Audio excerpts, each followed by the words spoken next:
Yes. Start करते हैं और सबका स्वागत है, वेलकम है आज के सेशन में। Like to welcome all of you in today session. और आज today's we are going to take care of your age, longevity, health span with a very innovative product that is young fuel. आज young fuel के बारे में हम बात करने वाले हैं, जो कि आप अपनी हेल्दी एजिंग को सिक्योर कर सकते हो। और ऐसी चीज़ें साथ में हम डिस्कस करने वाले हैं जिसमें जो आपकी हेल्थ स्पेन में और लाइफ स्पेन में कहीं ना कहीं सुधार करने वाली है। और बड़ा कॉन्शियस होकर आप सुन सकते हैं, और थोड़ी साइंस इसमें आज रहेगी। कोशिश की जाएगी कि आप वहाँ तक पहुँच पाएं।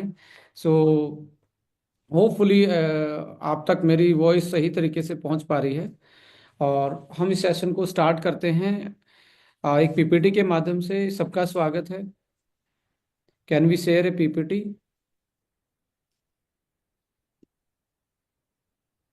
ये सर, और जो लोग भी रिकॉर्डिंग के लिए बोल रहे हैं, आप प्लीज, लिंक ऑलरेडी शेयर किया जा चुका है और यूट्यूब लाइव है, तो मीटिंग के बाद अगर आप किसी को शेयर करना है तो आप कर सकते हैं। बाकी प्लीज आप पेशेंस बना के रखें और सब्जेक्ट के ऊपर हम फोकस करें। Thank you.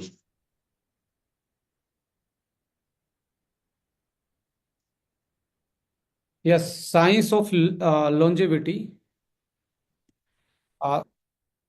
Science of longevity यानी कि ऐसी साइंस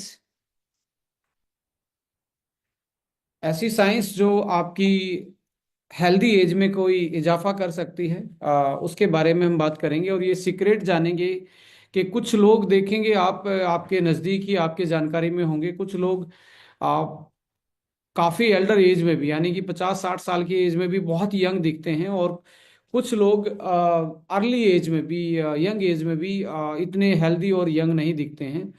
इसके पीछे बहुत सारे रीजन हो सकते हैं। उनके डाइटरी हैबिट, उनका लाइफस्टाइल, और उनका जेनेटिक मेकअप, और उनके जीन के लेवल पे क्या क्या चेंजेस आते हैं, वो सारे फैक्टर आज आप लोगों के साथ शेयर किए जाएंगे। सो इसमें ageing is a new disease. आज के टाइम पे जो एजिंग है उसको साइंस ने माना है, एजिंग भी एक बीमारी की तरह है। इसको रोका जा सकता है, इसको स्लो किया जा सकता है, इसको स्टेबल किया जा सकता है। और बहुत कंट्रोल एनवायरनमेंट में, यानी कि बहुत अच्छी प्रैक्टिसेस के साथ, कुछ सप्लीमेंट्स के साथ, कुछ ऐसी लाइफस्टाइल मॉडिफिकेशन के साथ इसको रिवर्स भी किया जा सकता है। सो यदि साइंस के अकॉर्डिंग एजिंग की बात करें, सो एजिंग एक बायोलॉजिकल कॉम्प्लेक्स प्रोसेस है जिसमें जो प्रोसेस लगातार फिजियोलॉजिकल जो हमारे फंक्शन हैं, फिजियोलॉजी फंक्शन का मतलब है हमारी जो केमिकल रिएक्शन है, हमारे हार्मोन हैं, उनका जो एक तरीके से फंक्शनिटी है वो धीरे धीरे डिक्लाइन होता चला जाता है। और जिसकी वजह से हमारी जैसे जैसे उम्र बढ़ती है, हमारी इम्यूनिटी, हमारी जो बीमारियां हैं और मोर्टेलिटी है, उसकी तरफ हम चले जाते हैं। और इसमें एजिंग में 3 तरीके के प्रोसेस इन्वॉल्व होते हैं। जो भी है फिजियोलॉजिकल, जो आपका उम्र के साथ जो केमिकल रिएक्शन बॉडी के अंदर जो कम स्लो होती हैं, डिक्लाइन होती हैं, उसकी वजह से हमारी बॉडी में 3 प्रोसेस एक्टिवेट हो जाते हैं। ऑक्सीडेटिव स्ट्रेस बढ़ना स्टार्ट हो जाता है, यानी कि डिस्ट्रक्शन, फ्री रेडिकल की वजह से डिस्ट्रक्शन, इन्फ्लामेशन।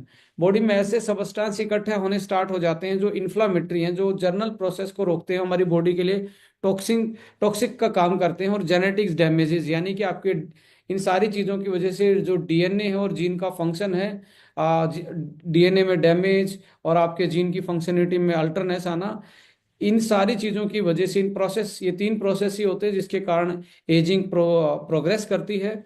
सो इसको यदि आप डिजीज मानते हैं तो डिजीज को ट्रीट किया जा सकता है, डिलेड किया जा सकता है, और प्रिवेंट किया जा सकता है।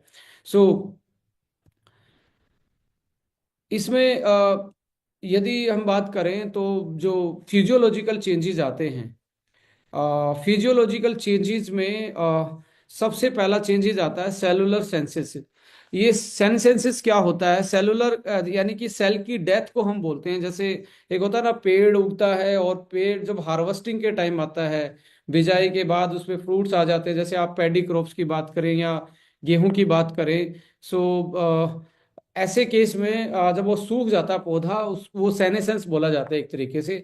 ऐसे ही हमारी सेल भी अंदर से उसकी फंक्शनिंग खत्म हो जाती है, वो डेड हो जाती है। इसको सेलुलर सेंसेसिस बोलते हैं, और इसको कंट्रोल किया जा सकता है। जैसे पेड़ पेड़ जब धूप में सूख जाता है तो उसको भी कंट्रोल किया जाता है कि इसमें फर्टिलाइजर डाल के या उसमें पानी डाल के उसको दोबारा से जिंदा किया जा सकता है। तो सेलुलर सेंसिस का मतलब है कि ये एक तरीके से सेल की डेथ बोली जाती है और परमानेंट जो ग्रोथ है वो अरेस्ट हो जाती है। इसके साथ डीएनए डैमेज भी एक फिजियोलॉजिकल चेंज आता है जिसकी वजह से एजिंग होती है। Accumulation of genetic mutation and epigenetics change, ये इसका मतलब क्या है कि जो आपका डीएनए है उसकी जो फंक्शनिंग है उसमें कोई चेंज आना, समटाइम वो ऑटोइम्यून डिसऑर्डर में चेंज आ जाएगा, समटाइम वो आपका कैंसर जैसी बीमारी आपकी बॉडी में एक्टिवेट कर देगा और ऐसी सेल एक्टिवेट कर दे या ऐसा फंक्शन एक्टिवेट कर दे जो हमारी बॉडी में कोई बीमारी के रूप में कन्वर्ट हो जाए। और एपिजेनेटिक्स का मतलब है कि आपकी जो जीन का बिहेवियर है, अच्छे वाले जीन स्लो हो जाते हैं और बैड वाले जीन एक्टिवेट हो जाते हैं। वो क्यों होते हैं उसके बारे में भी हम डिस्कस करेंगे। हमारे घरों में जैसे इलेक्ट्रिसिटी आती है, जो आप जैसे आप फोन में आपकी इलेक्ट्रिसिटी है तो इसमें एक बैटरी लगी होती है, बैटरी की वजह से इलेक्ट्रिसिटी आपके फोन में है और आपका फोन ऑन रहता है। ऐसे ही हमारी बॉडी में भी एक बैटरी होती है, एक पावर हाउस होता है जहाँ पे एनर्जी का प्रोडक्शन होता है। वो पावर हाउस का नाम होता है माइटोकॉन्ड्रिया। आप जैसे उम्र बढ़ती है तो ये माइटोकॉन्ड्रिया है, इसकी हेल्थ कमजोर पड़ती है और यहाँ एनर्जी का प्रोडक्शन स्लो हो जाता है। और जब एनर्जी कम मिलेगी, आप देखेंगे जब लाइट डिम आती है तो आपके घर के जो बहुत सारे ऐसे इक्विपमेंट, ऐसे अप्लाइंसेस हैं, लाइक एसी नहीं चल पाता, आपकी हैवी मोटर्स नहीं चल पाती। सेम लाइक दैट ऐसे माइटोकॉन्ड्रिया जो है विद द एज इसका नंबर भी कम हो जाता है सेल में और इसकी प्रोसेसिंग भी स्लो हो जाती है, जिसकी वजह से प्रॉपर एनर्जी का प्रोडक्शन नहीं हो पाता। और प्रॉपर एनर्जी का प्रोडक्शन नहीं हो पाएगा सो आपकी बॉडी की जो हैवी वाली प्रॉपर्टी है वो स्लो हो जाएंगी, जो जिसको ज़्यादा एनर्जी चाहिए, जैसे ब्रेन को ज़्यादा एनर्जी चाहिए। आप देखेंगे 40 साल की एज में आपके ब्रेन का जो प्रोसेस है, कग्निशन पावर है, वो स्लो होना स्टार्ट हो जाता है ड्यू टू आपका accumulation of toxins and mitochondrial जो डिसफंक्शनिंग है उसमें एक बहुत बड़ा रोल प्ले करता है। यानी कि एनर्जी का प्रोडक्शन कम होगा तो आपकी बॉडी की फंक्शनिटी भी कम होगी। प्रोटीन होम्योस्टेटिस डिस्ट्रप्शन का मतलब होता है कि आपकी बॉडी के जितने भी ऑर्गन हैं उसमें जो मसल है वो सेल से बनी होती है। जैसे आपके हार्ट में कोई हड्डी नहीं होती, वो बिल्कुल आपका सेल का ही एक पूरा ऑर्गन बना हुआ है। लीवर में जैसे कोई आपकी हड्डी नहीं होती, किडनी में कोई हड्डी नहीं होती। तो ये जो ऑर्गन है ये सेल से ही बेसिकली बने हुए, टिश्यू से बने हुए हैं। और इसमें जो टिश्यू है वो प्रोटीन से बना हुआ। जब प्रोटीन का जब बॉडी में इन्फ्लामेशन बढ़ता है बेसिकली, तो प्रोटीन पे सबसे ज्यादा अटैक होता है। और प्रोटीन पे अटैक होने से प्रोटीन की जो स्ट्रक्चर है, अब जैसे क्या ना, आप जैसे दीवार पे हिट करेंगे, कुछ भी हथौड़ा मारेंगे, हैमरिंग करेंगे दीवार पे, वॉल पे, सो व्हाट हैपन, वहां से डैमेज होगी ईंटें और धीरे धीरे वो दीवार की पूरी इंटीग्रिटी, पूरी स्टेबिलिटी खत्म होना स्टार्ट हो जाएगी। सेम लाइक दैट हमारी मसल में जो प्रोटीन है, चाहे वो ऑर्गन है या अदर जो पार्ट है, उसका यदि डिस्ट्रक्शन स्टार्ट हो जाएगा, उसमें डिस्ट्रप्शन स्टार्ट हो जाएगा, so what happen, integrity and functionality, ये हमारे ऑर्गन की भी कमजोर होना स्टार्ट हो जाती है। और ये क्यों, इन्फ्लामेशन इसमें बहुत बड़ा रोल प्ले करता है। और आप देखेंगे जैसे हमारी 40 साल की एज होती है तो हमारा मसल का जो वॉल्यूम है, मसल का जो साइज, वो कम होना स्टार्ट हो जाता है और फैट सेल बढ़नी स्टार्ट हो जाती हैं। इसका मतलब है सेलुलर सेंसिस, जो सेल की डेथ है, एक तो वो एक्यूमुलेट होने स्टार्ट हो गई हैं, जिंदा सेलें कम है, मरी हुई सेल ज्यादा बढ़ना स्टार्ट हो गई हैं। और प्रोटीन का एक्यूमुलेशन होना स्टार्ट हो जाएगा, जो टूटा हुआ प्रोटीन है उसका एक्यूमुलेशन होना स्टार्ट हो जाए, जिसकी वजह से आपकी एजिंग फास्ट दिखना स्टार्ट हो जाती है 40 साल के आसपास। स्टेम सेल एग्जॉस्शन का मतलब है एग्जॉस्ट हो जाती है आपकी स्टेम सेल। स्टेम सेल एक ऐसी सेल होती है जो नई सेल बनाने का काम करती है, सो टिश्यू को रीजनरेशन का काम करती है। जैसे जैसे उम्र बढ़ जाती है इसमें एनर्जी और न्यूट्रिशन की सप्लाई कम हो जाती है, तो ये जो आपकी रीजनरेशन पावर है उसको कमजोर करना स्टार्ट करती है।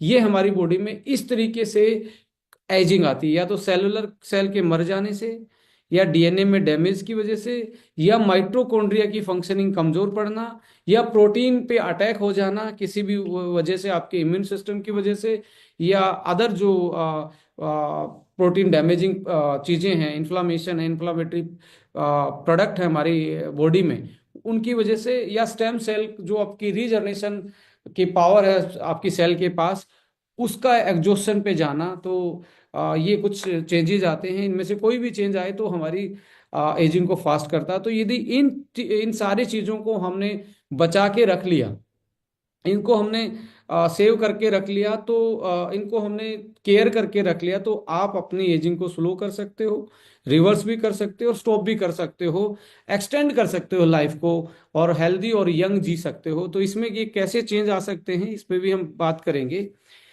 जैसे जैसे एज प्रोसेसिंग होती है, हमारी एज बढ़ती है, तो व्हाट हैपन, जो आपका प्रोटीन है उस पे ग्लूकोज, जो कार्बोहाइड्रेट है वो अटैच होना स्टार्ट हो जाता है। अब जैसे कार्बोहाइड्रेट ग्लूकोज के साथ अटैच होगा, जैसे इसके साथ कोई चीज अटैच होगी, अब कार्बोहाइड्रेट अटैच होने के कारण ऑक्सीडेशन होना स्टार्ट होगा आपके प्रोटीन में, और ऑक्सीडेशन होगा तो प्रोटीन डैमेज होगा। जो मैं बात कर रहा था वो इसी तरीके से है। जैसे इन्फ्लामेशन था, वो आपके प्रोटीन को डिग्रेड कर सकता है आपकी बॉडी में, ऐसे चीजों को एक्टिवेट कर सकता है जिसकी वजह से आपकी बॉडी में ऑटोइम्यून डिसऑर्डर, कैंसर जैसी चीजें आ सकती हैं। ऑक्सीडेटिव स्ट्रेस यानी कि फ्री रेडिकल का जो प्रोडक्शन है वो बढ़ जाएगा आपकी बॉडी में, जिसकी वजह से सेल ज्यादा डैमेज होंगी, सेल डेड हो सकती हैं, और सेल अपना बिहेवियर या अपनी जो नॉर्मल फंक्शनिटी है उसको अनबैलेंस हो सकती है, और आपका एंटीऑक्सीडेंट जो डिफेंस सिस्टम है वो कमजोर पड़ जाता है। तो ये जो एज है, एजिंग है, उसका प्रोसेस इस तरीके से इन तीनों चीजों में से भी हो सकता है केमिकल लेवल पे। हॉलमार्क जो हैं, जीनोम इंस्टेबिलिटी, डीएनए का ब्रेक डाउन होना। एक टीलोमर होता है, टीलोमर का मतलब है जैसे एक बीज होता है, एक सीड होता है, उसको आप जमीन में डालते हो तो वो पूरा पौधा बना देता है। ऐसे ही हमारा जो क्रोमोसोम्स है उसके जो एंड दिख रहे हैं आपको, ये थोड़ा सा एक तरीके से स्टार जैसी लाइट निकल रही है, ये एरिया जो होता है ये बेसिकली टीलोमरेज होता है। और टीलोमरेज नया, यहाँ से ही नई चीज, ये एक तरीके से वर्ड है। जैसे आप होता ना कि गुलाब की टहनी को काट के आप दोबारा से नया गुलाब का पौधा बना सकते हो, तो ऐसे ही इसके एंड से ही नई चीजें बनती हैं। एक क्रोमोसोम से, एक डीएनए से नया डीएनए बनता है, और नई सेल बनने का प्रोसेस टीलोमर से होता है।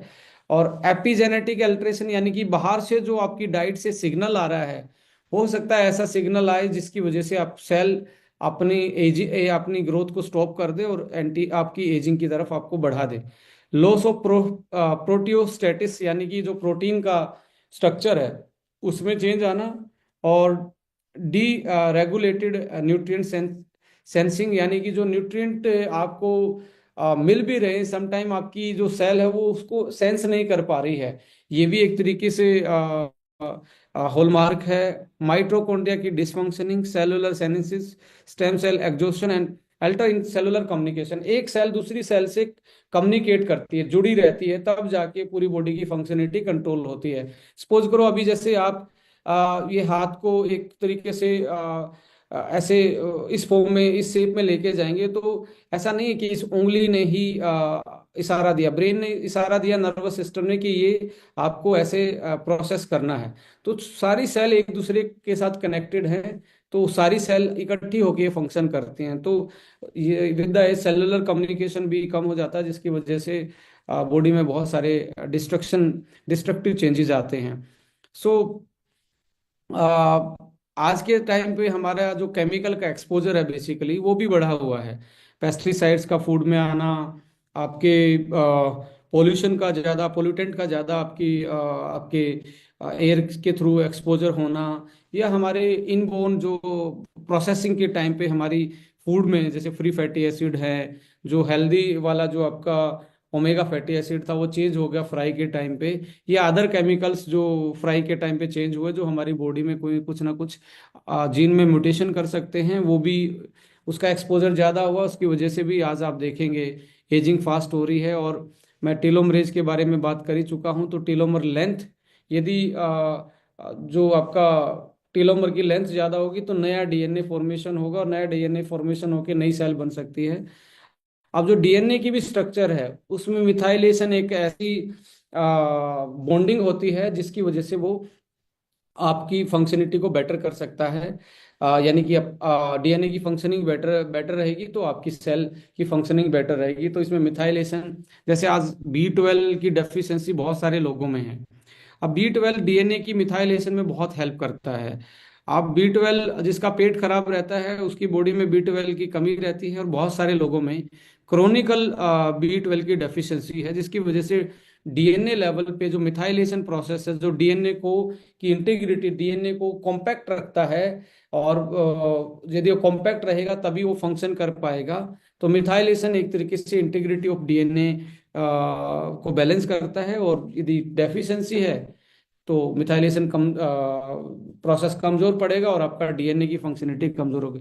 हिस्टोन मॉडिफिकेशन, इसमें हिस्टोन प्रोटीन होते हैं जो डीएनए के न्यूक्लियोटाइड्स को एक दूसरे के साथ जोड़ते हैं। हिस्टोन प्रोटीन में भी मॉडिफिकेशन आता है, जिसकी वजह से आपको जीन लेवल पे एजिंग आपकी फास्ट होती है। कुछ लोग इसमें जो हमारे लेमन लोग हैं वो इसमें थोड़ा सा सोचेंगे ये कैसी लैंग्वेज है। लास्ट में मैं एक पेन पेपर पे भी इस पूरे प्रोसेस को समझाऊंगा कि आप आराम से समझ पाएंगे लेमन लैंग्वेज में।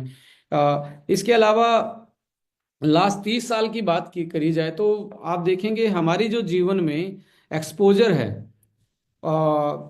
एयर पोल्यूशन ज़्यादा ही बढ़ा है पिछले 30 साल में। यूवी रेडिएशन का एक्सपोजर बॉडी पे ज़्यादा है। एंडोक्राइन डिसरप्टिंग केमिकल्स, जैसे आप देखेंगे केमिकल्स आपकी प्लास्टिक को गर्म करके जो खाना खा रहे हैं, या उसमें फ्राई चीज़ें डाल के खा रहे हैं, या बोतल वाटर बोटल्स हैं, ऐसे केमिकल जो हमारे एंडोक्राइन सिस्टम है। और ये एंडोक्राइन सिस्टम क्या है? जो हमारी ब्रेन बॉडी कोऑर्डिनेशन को कुछ केमिकल प्रोड्यूस करके उसको कंट्रोल करता है, इसको एंडोक्राइन सिस्टम बोलते हैं। जैसे थायराइड भी उसका एक पार्ट है। बहुत सारे लोग, सबने थायराइड के बारे में सुना है। इसकी फंक्शनिंग हल्की सी भी चेंज हो जाएगी, वो किसी में मोटापा आ सकता है, किसी का वेट एकदम से कम हो सकता है। स्वेलिंग, वाटर का एक तरीके से एडिमा टाइप की कंडीशन, ये सारी क्या है? एंडोक्राइन ही हमारा कंट्रोल करता है। पेस्टिसाइड, हर्बिसाइड, इनका एक्सपोजर आप देखेंगे तो बढ़ा है, और ये सारे हमारी एजिंग को क्या करते हैं? फास्ट करते हैं। डिक्रीज क्या हुआ है? एक्सपोजर देखेंगे तो नेचुरल लाइट, आज हम धूप के कांटेक्ट में, सनलाइट के कांटेक्ट में बहुत कम रहते हैं, जिसकी वजह से हमारी बॉडी में जो वाइटल चेंजेस हैं, जो जो धूप के कारण ही आते हैं, जो सनलाइट की वजह से ही आते हैं, वो नहीं हो पाते। जैसे विटामिन D3 का जो सिंथेसिस है, प्रोडक्शन है, वो सनलाइट के बगैर नहीं होता है बॉडी में। और दूसरे चेंजेस, इम्यूनिटी बूस्टर का भी काम करता है, और बहुत सारे ऐसे फोटो सेंसिंग हमारी बॉडी में चीज़ें होती हैं जो लाइट के एक्सपोजर के बाद ही एक्टिवेट होती हैं। जैसे आपकी आईज भी जो है, एक तरीके की लाइट में यदि रहेंगी तो आपका जो विजन है वो जल्दी, मैकुलर डीजनरेशन है वो जल्दी होना स्टार्ट हो जाता है। फ्रेश एयर, क्लीन वाटर, इन सारी चीज़ों का ये सारी चीज़ कम हुई है हमारी लाइफ में। मोरल ऑफ स्टोरी बात करें तो एनवायरमेंट फैक्टर, केमिकल जो हाजार्डियस केमिकल थे वो हमारी लाइफ में ज़्यादा इन्वॉल्व हुए हैं, और नेचुरल चीज़ें कम हो गई हैं हमारी लाइफ में। इसके साथ बायोलॉजिकल मार्कर्स की आप देखें तो केमिकल लेवल पे जो टीलोमरेज था, यानी कि जो बीज था जो नई सेल बना सकता था, उसकी लेंथ शॉर्टनिंग होती है। यदि आप 30 साल के होते तो हर साल 1 से 2% वो शॉर्ट हो जाती है। पर आज के जीवन में देखा जाए तो 3 से 5% पर ईयर ये शॉर्टनिंग हो रही है। यानी इसका मतलब है कि हमारी एजिंग जो है, एंटी एजिंग फैक्टर और रीजनरेशन पावर जो है, वो हर साल 5% फास्ट हो रही है। जो पहले 2% तक हाईएस्ट रहती थी, वो 5% तक हो गई है। एपिजेनेटिक्स एज एक्सेलरेशन, यानी कि एज जल्दी बढ़ना, एपिजेनेटिक्स की वजह से जो जीन का बिहेवियर है वो 1 से 2% उसमें चेंज आता था, अभी 2 से 5% तक चेंज आ रहा है। इन्फ्लामेशन जो है बॉडी में, वो पहले मॉडरेट रहती थी, नॉर्मल थी, अभी क्रोनिकल और लो ग्रेड इन्फ्लामेशन बॉडी में बहुत ज़्यादा है, जिसकी वजह से आप देखेंगे बहुत ज़्यादा हमारी फास्ट एजिंग हो रही है। लाइफस्टाइल चेंजेस भी बहुत बड़े इसमें रोल प्ले करते हैं फास्ट एजिंग में। जैसे आप स्क्रीन टाइम बहुत ज़्यादा देंगे तो आपका नर्वस सिस्टम जो है, आपकी नर्व सेल जो है, ब्रेन की जो सेल हैं, उनकी एजिंग फास्ट हो जाएगी, और आपको देखेंगे थोड़े दिन में आप की जो मेमोरी है या आपकी जो अलर्टनेस है उसमें कमजोरी आएगी। आपकी जो हेल्दी स्लीप साइकिल है वो अनबैलेंस होगा, आपके मूड स्विंग होंगे, और आपको एक कंटिन्यू एक ब्लू लाइट के एक्सपोजर मिल रहा है, जिसकी वजह से आपके ब्रेन में एक ऐसी चीजें ऐसे चेंजेस ब्रेन की सेल में आते हैं जो उसके लिए डिस्ट्रक्टिव हो सकते हैं। और फिजिकल एक्टिविटी का कमजोर पड़ना, यानी कि हम लेस फिजिकल एक्टिव हैं, जिसकी वजह से एक स्टडी के अकॉर्डिंग माना जाता है यदि दिन में 20 मिनट आप वॉक करते हैं तो आपका ब्रेन और आपकी मेमोरी जो है वो लगभग लगभग 40% एक्स्ट्रा एक्टिव रहती है जो फिजिकल एक्टिविटी करते हैं as compare to the sedentary life. तो बहुत बड़ा रोल प्ले करते हैं। और एक्सरसाइज करने वाले लोग बहुत कम डिप्रेशन में जाते हैं, आपने देखा होगा। अनहेल्दी डाइट भी हमारी फास्ट एजिंग करती है, जैसे प्रोसेस फूड का जो कंजप्शन है। आज आप देख लिए हर घर में एक पैकेट फूड मिलेगा, कहीं ना कहीं आपकी किचन में पैकेट फूड मिलेगा। और आज से 20 साल 30 साल पहले कोई पैकेट फूड का चलन नहीं था। पैकेट फूड में प्रेजर्वेटिव से लेके ऐसे केमिकल और उसकी हाई प्रोसेसिंग उसके न्यूट्रिशन को कम कर रही है, और उसमें ऐसी चीजें डेवलप हो जाती हैं जो हमारी हेल्थ के लिए कहीं ना कहीं दिक्कत करती है। न्यूट्रिएंट्स डेंस फूड, जो न्यूट्रिशन पावर थी वो कमजोर है आज खाने में, और कैलोरी ज़्यादा है, और ऐसे केमिकल ज़्यादा हैं जो हमारे लिए कहीं ना कहीं फास्ट एजिंग का कारण बनते हैं। क्रोनिकल स्ट्रेस जो है, इंक्रीज वर्किंग आवर्स, आप देखेंगे पहले के लोग लंच टाइम में भी 1 से 1.5 घंटे एक नैप लेते थे, दिन में 1 घंटे की 1.5 घंटे का रेस्ट करके सोते थे, क्योंकि उनकी फिजिकल मेहनत ज़्यादा होती थी। आज के टाइम पे मेंटल वर्क ज़्यादा है और फिजिकल कम है, तो हम सेडेंट्री लाइफ जी रहे हैं, जिसकी वजह से हमें हमारे केमिकल चेंजेस, हमारे ब्रेन बॉडी कोऑर्डिनेशन में बड़ा दिक्कत है, और स्ट्रेस के हम शिकार हो रहे हैं, जिसकी वजह से हमारी फास्ट एजिंग भी डेवलप हो रही है। सो स्लीप क्वालिटी डिक्रीज हो रही है। और सोशल आइसोलेशन, आज आप देखेंगे कम्युनिटी एंगेजमेंट है। जब आप पहले तो सब लोग मिलके सारे फेस्टिवल को सेलिब्रेट करते थे, आज फेस्टिवल पे भी लोग इकट्ठे नहीं हो रहे हैं। फेस्टिवल भी हमारे एक आइसोलेटेड हो गए हैं, और हर घर में सबका एक अलग रूम है, सब आइसोलेटेड लाइफ में जी रहे हैं, जिसकी वजह से हमारा जो सोशियो साइकोलॉजिकल जो बिहेवियर है वो चेंजेज आए, और इसकी वजह से मेंटल इलनेस की प्रॉब्लम आज के टाइम पे, साइकोलॉजिकल डिसऑर्डर बहुत ज़्यादा बढ़ते जा रहे हैं। और neuro degenerative disorder like Alzheimer है, पार्किंसंस है, ये बीमारियां बहुत ज़्यादा बढ़ती जा रही हैं। सो ये कुछ चीज़ें हैं जो हमें फास्ट एजिंग की तरफ लेके जा रही हैं। इसमें मेडिकल एंड टेक्नोलॉजी में भी बहुत ज़्यादा चीज़ें हमारी लाइफ में आई हैं। एंटीबायोटिक्स, ये भी हमारी fast ageing, vaccinations, medical imaging, जो आप एक्सरे है या कोई भी चीज़ ऐसी जो आप डायग्नोस के लिए यूज़ करवा रहे हैं, आपके टिश्यू से लेके आपकी फंक्शनलिटी तक, वो भी फास्ट एजिंग करते हैं। और बहुत सारी बिना प्रिस्क्राइब की जो मेडिसिन है, जो आप पेन किलर खा रहे हैं या छोटी सी प्रॉब्लम आते ही एंटीबायोटिक खा रहे हैं, ये आपको फास्ट एजिंग की तरफ लेके जा रहे हैं। और कुछ लोग जिम में जाने वाले हैं या स्पोर्ट्समैन हैं, वो हार्मोन रिप्लेस थेरेपी यानी कि स्टेरॉयड हार्मोन का कंजप्शन करते हैं। ये भी एक फास्ट एजिंग की तरफ लेके जाता है। एक टाइम के लिए तो स्ट्रॉन्ग लग रहा है, बट जैसे जैसे एज बढ़ेगी उसके फिजियोलॉजिकली परमानेंट जो चीज़ें हैं वो फेलियर की तरफ उसको लेके जाती हैं। सो लास्ट 40 साल में आप देख रहे हैं हमारी लाइफस्टाइल में जो एजिंग है, लाइफस्टाइल है, जो जेनेटिक फैक्टर हैं, उसमें बहुत बड़ा चेंज आया है। और इसमें फिजिकल चेंज आप देखेंगे एज के रिलेटेड, सबसे बड़ा weight gain and obesity.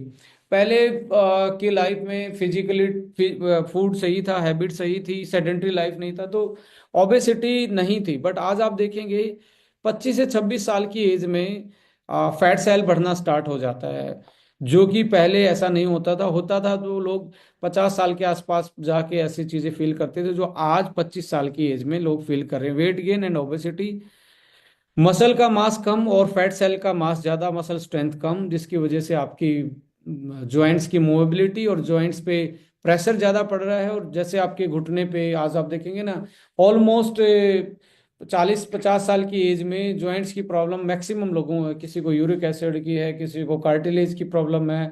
So these kind of things, जो आपकी मसल सेल कम होना और फैट सेल बढ़ना, बॉडी पे एक्स्ट्रा वेट और कम स्ट्रेंथ की वजह से ये सारी चीजें होती हैं। और बोन डेंसिटी भी धीरे धीरे कम होकर ऑस्टियोपोरोसिस, हड्डियां कमजोर होना, फ्लेक्सिबिलिटी मोबिलिटी कम होना, और स्लीप पैटर्न जो है उसमें चेंज आना, ये फिजिकल चेंजेस हैं जो आपको इंडिकेट करें कि आप फास्ट एजिंग में जा रहे हैं। यदि आप इसको एज ए क्वेश्चनेरियर देखेंगे, आप अपने आप से पूछें क्या आप 30 से 35 साल की एज में हैं, क्या आपका मसल घट रहा है और फैट बढ़ रहा है, क्या आपका सेंट्रिक ओबेसिटी बढ़ रही है, कि आपकी जो कमर है, कमर पे फैट का एक्युमुलेशन ज़्यादा बढ़ना स्टार्ट हो गया है या नहीं। ये क्वेश्चन पूछेंगे तो आपको 30 साल में आप खुद आंसर हो जाएगा कि आप फास्ट एजिंग में जा रहे हैं या स्लो एजिंग में जा रहे हैं। दूसरा क्वेश्चन ये है कि आपका मसल मास कमजोर पड़ रहा है और उनकी स्ट्रेंथ कमजोर पड़ रही है, इसका मतलब है कि आप भी फास्ट एजिंग में जा रहे हैं। डिक्रीज बोन डेंसिटी, इसको आप जनरली नहीं देख पाते हैं, बट इसमें यह है कि ऑलवेज आप थोड़ा सा भी वेट उठाते हैं, थोड़ी सी भी फिजिकल एक्सरसाइज करते हैं तो एकदम से आपका दम निकल जाता है, और आपसे वेट उठाना भी एक तरीके से आपके लिए भारी पड़ जाता है। ये ऑस्टियोपोरोसिस का एक तरीके से सिम्टम्स है। या आप बैठे रहते हैं, एकदम से आप उठते हैं तो आपसे उठा नहीं जाता, आपकी कमर इतनी टाइट हो जाती है, जिसको सिटिंग चेयर सिंड्रोम बोला जाता है। स्पेशली मेनोपॉजल के टाइम पे वुमेन्स में ये बड़ा एक इशू रहता है, ऑस्टियोपोरोसिस। हड्डियों का खोखला होना, हड्डियों का खाली होना, कमजोर होना, इसको ऑस्टियोपोरोसिस बोलते हैं। तो कुछ सिम्टम्स हैं। सिटिंग चेयर यानी कि बैठे हैं तो बैठा ही रहने का मन, उठते टाइम किसी का सहारा लेना, या थोड़ा सा भी वजन आप उठा लें तो आपको लगता है कि आपकी बॉडी की सारी एनर्जी निकल गई है। फ्लेक्सिबिलिटी, आपका पेल्विक रीजन जो है, बेसिकली जो सेंट्रल पार्ट है, जैसे कमर का फ्लेक्सिबिलिटी है और आपकी थाइज की फ्लेक्सिबिलिटी है, उसमें यदि वो कम हो गया तो ये भी आपका फास्ट एजिंग का साइन है। और आपको नींद जो पहले 6 घंटे 8 घंटे की हुआ करती थी, यदि वो शॉर्ट हो गई, 3 से 4 घंटे ही सो पा रहे हैं, इट्स इंडिकेट कि देर इज समथिंग, और जो आपकी फास्ट एजिंग का एक सिग्नल है। तो आप अपने आप को इवेलुएट कर सकते हैं फिजिकली। यदि आप मेटाबॉलिकल चेंजेस को देखेंगे, इंसुलिन रेजिस्टेंस होना और टाइप 2 डायबिटीज, ये बेसिकली साइन है फास्ट एजिंग का। ये कुछ ना कुछ या तो जीन में चेंज आया है, या जीन में चेंज आके, या न्यूट्रिशन की डेफिशिएंसी से, या स्ट्रेस की वजह से कोई चेंज आपकी बॉडी में आया, जिसकी वजह से आपको ग्लूकोज का मेटाबॉलिज्म कमजोर पड़ेगा। और जैसे ग्लूकोज का मेटाबॉलिज्म कमजोर होगा, आपका माइटोकॉन्ड्रिया जो है, वहां तक एनर्जी प्रोडक्शन कम होगा, और एनर्जी कम मिलेगी तो आपकी नई सेल बनने के लिए बॉडी तैयार नहीं रहेगी, और आपके कुछ जीन जो हैं वो बेसिकली क्या हो जाएंगे, जीन आपके डीएक्टिवेट हो जाएंगे, जो नई सेल बनाने वाले हैं। यानी कि सिस्टम ही स्विच ऑफ हो जाता है। जैसे आपके घर में डिम लाइट आती है तो आप बहुत सारे जो हैवी अप्लाइंसेस हैं, फ्रिज है आपके, वैसे एसी है, उसको आप जल्दी से भाग के बंद करने की कोशिश करते हो। You try to stop that kind of appliances जो जिनको इलेक्ट्रिसिटी ज़्यादा चाहिए, जस्ट बिकॉज कि वो जल ना जाए, उनमें शॉर्ट सर्किट ना हो जाए, बिकॉज डिम लाइट थी। सो ऐसे ही हमारी बॉडी में यदि डायबिटीज बढ़ गई है, टाइप 2 डायबिटीज है, इंसुलिन रेजिस्टेंस कर गई है, इसका मतलब है कि हमारी बॉडी की एनर्जी का लेवल कम हो गया है, कम हो रहा है, और हम जल्दी बुढ़ापे की तरफ जा रहे हैं। ये भी एक साइन है। हाई ब्लड प्रेशर रहता है, हाई कोलेस्ट्रॉल लिपिड्स का अनबैलेंस होना, एलडीएल बढ़ना, एचडीएल कम पड़ जाना, ट्राइग्लिसराइड का लेवल बढ़ जाना, टोटल कोलेस्ट्रॉल का लेवल बढ़ जाना, ये भी इंडिकेशन है आपके आपकी बॉडी में कुछ ना कुछ इन्फ्लामेशन चल रहा है, जिसकी वजह से आपकी एजिंग फास्ट हो रही है। कोई भी हार्ट से रिलेटेड बीमारियां हैं, वो भी फास्ट एजिंग का एक साइन है। मेटाबॉलिक सिंड्रोम, बहुत सारी ऐसी बीमारियां हैं जो आप जैसे ऑटोइम्यून डिसऑर्डर है, या कैंसर भी उसमें से एक आता है, आपका आर्थराइटिस भी उसमें मेटाबॉलिक सिंड्रोम में ही आता है। सो ऐसी बीमारी आपकी बॉडी में, तो यू कैन थिंक, जैसे आप 35 साल की एज में ये सारी चीजें हैं आज के टाइम पे, तो इसका मतलब है कि we are just approaching our death very soon. हम मौत की तरफ जल्दी भाग रहे हैं। देखो, जाना सबको है, कितना खुशियों के साथ, कितना स्लो जाएंगे, that is make a difference basically.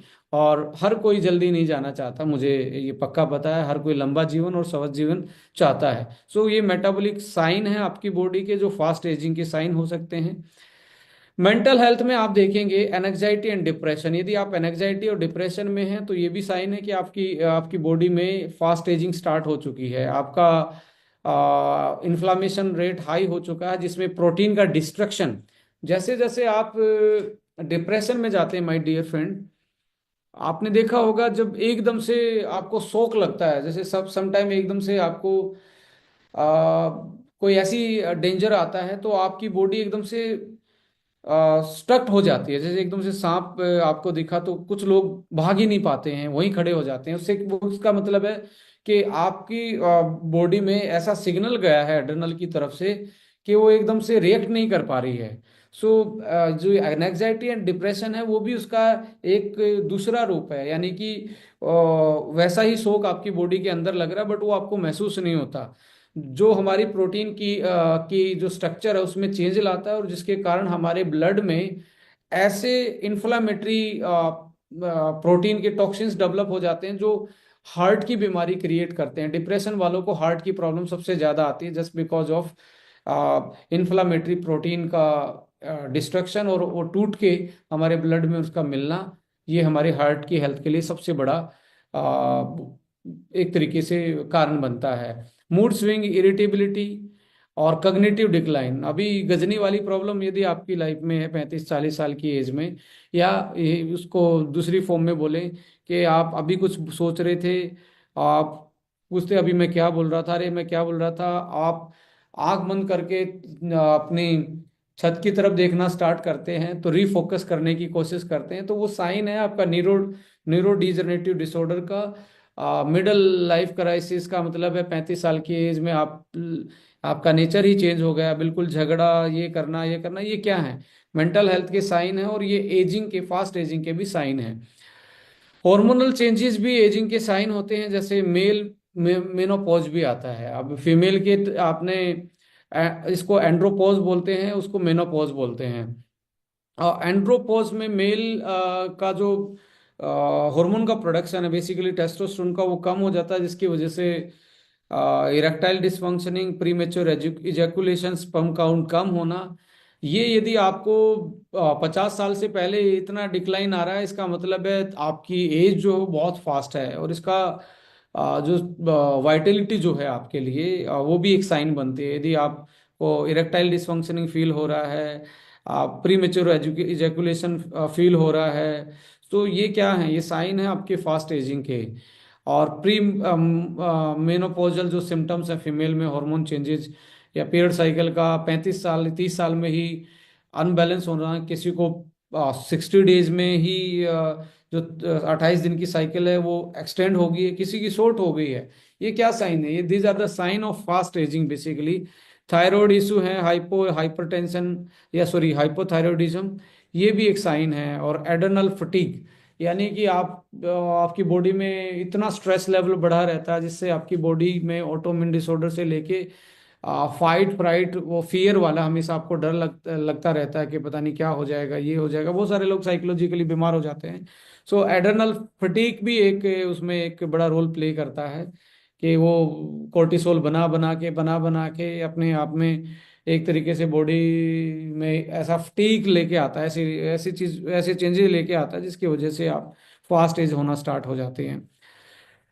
Chronicle disease भी एजिंग के कारण ही बहुत ज़्यादा आती हैं, जैसे अर्थराइटिस है, ऑस्टियोआर्थराइटिस, या रोमेटॉइड अर्थराइटिस जो है, ये एजिंग का ही एक सिग्नल है बॉडी में। Asthma, chronicle obstructive pulmonary disease, COPD, chronicle disease, kidney की बीमारी, लीवर डिजीज, कैंसर, ये आप जितनी भी चीज़ें ऊपर देख रहे हैं, इसमें कोई भी बैक्टीरिया वायरस का कोई रोल नहीं होता, तो बॉडी में ही खुद चेंज आते हैं, और उन चेंजेस की वजह से ही बॉडी में ये डिस्ट्रक्शन होता है, और कहीं ना कहीं सिम्टम्स के रूप में, अर्थराइटिस के रूप में, अस्थमा के रूप में, किडनी फिल्ट्रेशन के रूप में, फैटी लिवर के रूप में, सिरोसिस के रूप में, और कैंसर जैसी बीमारी, ये क्या है? फास्ट एजिंग का ही ये साइन है। न्यूरोलॉजिकल इश्यूज क्या है? Ageing, migraines, headache, neuropathy, Parkinson's, multiple sclerosis, stroke and transient, जो TIA है, यानी कि आपका बार बार में एक तरीके से ब्रेन में स्ट्रोक आना, या न्यूरोलॉजिकली एकदम से शोक लगना, ऐसे क्या है? These are the sign of ageing, basically fast ageing. Eye में भी आप देखेंगे एज रिलेटेड मैकुलर डिजनरेशन। यदि आपको 35 साल 40 साल की एज में ही आईज का जो विजन है कमजोर होना स्टार्ट हो गया, there is something inside your body, cataract, glaucoma, dry eyes, these are the symptoms of the fast ageing in 30s। Dental issues जैसे tooth decay, gum disease, tooth loss, like dry mouth, oral cancer, हमेशा सूखापन रहना आपके mouth में, these are all the symptoms of the ageing. और आपके digestive track में भी गैस्ट्रो इंटेस्टिनल जो इशू हैं उनका बढ़ना, वो भी फास्ट एजिंग, जैसे आईबीएस की प्रॉब्लम, इरिटेबल बाउल सिंड्रोम, आप जो खाते हैं या तो पेट में दर्द होना स्टार्ट होता है, गैस बनना स्टार्ट होती है, और अच्छे से आप 24 घंटे के अंदर फ्रेश ना हो पाना, ये आपके बाउल मोमेंट में कोई ना कोई दिक्कत चल रही है। या बार बार में खट्टी डकारें, एसिडिटी बनना, और इन्फ्लामेटरी बाउल डिजीज भी, और कोलन कैंसर, ये एजिंग का ही एक, फास्ट एजिंग का एक साइन है। इसके साथ इम्यून सिस्टम में चेंजेस आते हैं, आपकी इम्यूनिटी वीक होना स्टार्ट हो जाती है। फ्लू, निमोनिया, वायरस का, बैक्टीरिया का इन्फेक्शन बार बार में आपको होना स्टार्ट होता है। और जो लोगों को ऑटोइम्यून डिसऑर्डर हो गया है, लाइक लूपस है, रोमेटाइड अर्थराइटिस है, ऐसे के ये इंडिकेट कर रहे हैं कि बॉडी फास्ट एजिंग में जा रही है। यदि आपकी स्किन में wrinkles, age spot, hair loss, greying fast हो रही है, मेंसुरेशनल यानी कि पीरियड साइकिल जो है इरेगुलरिटी हो रही है मेन में, वुमेन में, और मेन में इरेक्टाइल डिसफंक्शनिंग हो रही है, स्लीप एपनीपिया एक बीमारी है जिसमें आप एक तरीके से सोते टाइम पसीने आना, और ये सारे एकदम से नींद उखड़ जाना, these kind of the symptoms are the fast aging symptoms basically। Preventive जो मेथड है सबको मालूम है, बट मैं ब्रीफ आउट करना चाहता हूँ। रेगुलर एक्सरसाइज, रेगुलर एक्सरसाइज से होता क्या है, हार्मोन बैलेंस होगा, और इन्फ्लामेटरी जो चीज़ें हैं वो कम होंगी, और आपकी प्रोटीन की स्ट्रक्चर और आपका इंसुलिन का जो रेजिस्टेंस है वो ब्रेक होगा, जिसके कारण प्रोटीन की इंटीग्रिटी बनी रहेगी, और साथ में हार्मोन बैलेंस रहेगा, और आपका एनर्जी का प्रोडक्शन ज़्यादा होगा। और एनर्जी का प्रोडक्शन ज़्यादा होगा, माय डियर फ्रेंड, आपको मालूम है कि आपकी बॉडी में जो फंक्शनिटी है वो मेंटेन रहेगी। Balance diet, stress management, regular health checkup, screening test, जैसे बहुत सारे आपको यदि इशू हैं तो आपको हमेशा टेस्ट की तरफ जाना चाहिए। वैक्सीनेशन भी मैं बोलूँगा प्रिवेंटिव मेजर्स हैं। हेल्दी स्लीप हैबिट्स अपना बैलेंस कीजिए काम में, और आपकी रेस्ट का जो साइकिल है उसको बैलेंस कीजिए। और सोशल कनेक्शन और मेंटल जो आपका स्टिमुलेशन है, सोसाइटी के साथ एक बार दोबारा से कनेक्ट होने की कोशिश कीजिए। और जो 9th नंबर पे लिखा हुआ है, science of longevity by activation of longevity gene, that is sirtuins, इसके बारे में आज आप पहली बार सुनेंगे। ये बड़ा इंटरेस्टिंग फैक्टर है, जो अभी तक आपने जनरल बातें सुनी हैं, उन सारी जनरल बातों में कहीं ना कहीं चाहे वो स्मोकिंग की वजह से है, कम नींद की वजह से है, कम न्यूट्रिशन की वजह से है, या कोई इन्फेक्शन की वजह से है, इन्फ्लामेशन की वजह से है, ऑक्सीडेटिव स्ट्रेस की वजह से है, सारी की सारी कहानी, या आपकी माइटोकॉन्ड्रिया की डिसफंक्शनिंग है, ये सारी की सारी कहानी आके खड़ी हो जाती है लॉन्जेविटी साइंस पे। और लॉन्जेविटी साइंस डिपेंड करती है एक सेट ऑफ जीन पे। कुछ जीन होते हैं उनका नाम बोला जाता है सर्ट्यूनिन्स। सर्ट्यून्स जीन्स जो है ना, आगे जो सर लगा हुआ ना, रियल में सर है हमारी जिंदगी के लिए, हमारी लॉन्ग लाइफ के लिए। एक्चुअली होते क्या है सर्ट्यून्स जीन्स जो होते हैं, ये अब जाए साइंस की बेसिक में जाएंगे ना तो आपको सबको मालूम है, नहीं मालूम है तो जैसे हमारी बॉडी है, बॉडी बनी है सेल की। जैसे ये नीचे आपको दिख रहा है, ये क्या है, ये आपका सेल है। और इस सेल में जैसे ये पूरा देश है, और देश की एक गवर्नमेंट होती है, कैपिटल होती है, ऐसे ही हमारा सेल से बना हुआ शरीर है, और हमारे सेल की कैपिटल जो है, राजधानी जो है, वो न्यूक्लियस कहलाता है। अब राजधानी में सेंट्रल गवर्नमेंट बनती है, जो चुनी हुई सरकार होती है वो बैठती है। वो चुनी हुई सरकार का मतलब है वो देश को की प्रगति के लिए काम करती है। ऐसे ही हमारी चुनी हुई सरकार जो होती है वो क्रोमोसोम होते हैं। आप सब लोगों ने क्रोमोसोम सुना होगा। अब ये सारी चीजें कहाँ रहती हैं, मैं थोड़ा सा आपको विजुलाइज करवा रहा हूँ। यहाँ पे आप देखेंगे क्रोमोसोम्स के अंदर क्या पाया जाता है। क्रोमोसोम्स के अंदर डीएनए पाया जाता है। डीएनए से क्रोमोसोम बने हैं, और कुछ डीएनए मिलके और बाहर ऐसी प्रोटीन साथ में, और इसको मिथाइलेशन ग्रुप से ऐड करके जीन का सेट बनता है। यानी कि एक जीन बनता है डीएनए के कॉम्बिनेशन से, और डीएनए से बना है क्रोमोसोम। सो सेट ऑफ, अब जीन पूरा क्रोमोसोम नहीं है, क्रोमोसोम का पार्ट है। सो यहाँ आप देख रहे हैं क्रोमोसोम, क्रोमोसोम्स डीएनए से बना है, और डीएनए का जो क्या बोलते हैं सेट है, उसके साथ जो हिस्टोन प्रोटीन और साथ में हमारा बेसिकली मिथाइलेशन और जो सरफेस है वो एक दूसरे से कनेक्टेड है, और उस कनेक्ट उस पूरे सिस्टम को ही हम जीन बोलते हैं।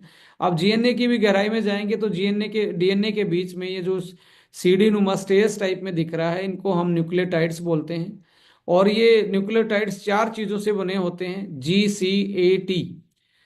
ये बेसिकली शुगर ही होती हैं। और ये हमारे न्यूट्रिशन जो हम ले रहे हैं उसमें प्रोसेस होके ये सारी चीज़ें बनती हैं। तो न्यूट्रिशन का बहुत बड़ा रोल है।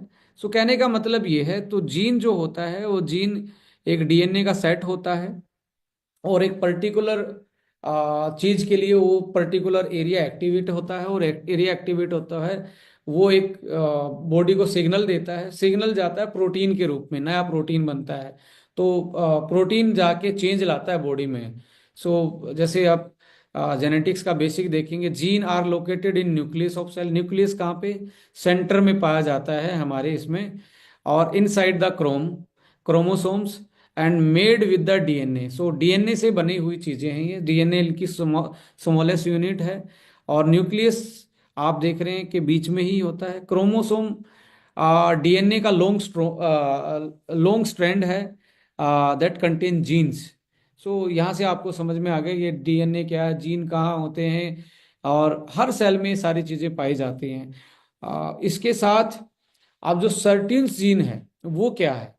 Certain genes are the family of high conserved NAD dependent enzymes that play a crucial role in various cellular process। इसका मैं पढ़ के इसलिए बता रहा हूं कि आप इसको कोरिलेट कर पाएंगे। देखिए, न्यूट्रिशन के साथ कुछ को फैक्टर होते हैं। को फैक्टर का मतलब है कुछ साथी होते हैं, उनके बिना वो अपना काम कंप्लीट नहीं कर पाते। जैसे आपके एक मैनेजर है, फिर जूनियर मैनेजर होगा, उसके नीचे असिस्टेंट मैनेजर होगा, ऐसे एक हायरार्की होती है। ऐसे ही हमारी बॉडी में कुछ को फैक्टर होते हैं, उनके बिना पूरी बॉडी की फंक्शनलिटी कंप्लीट नहीं हो पाती।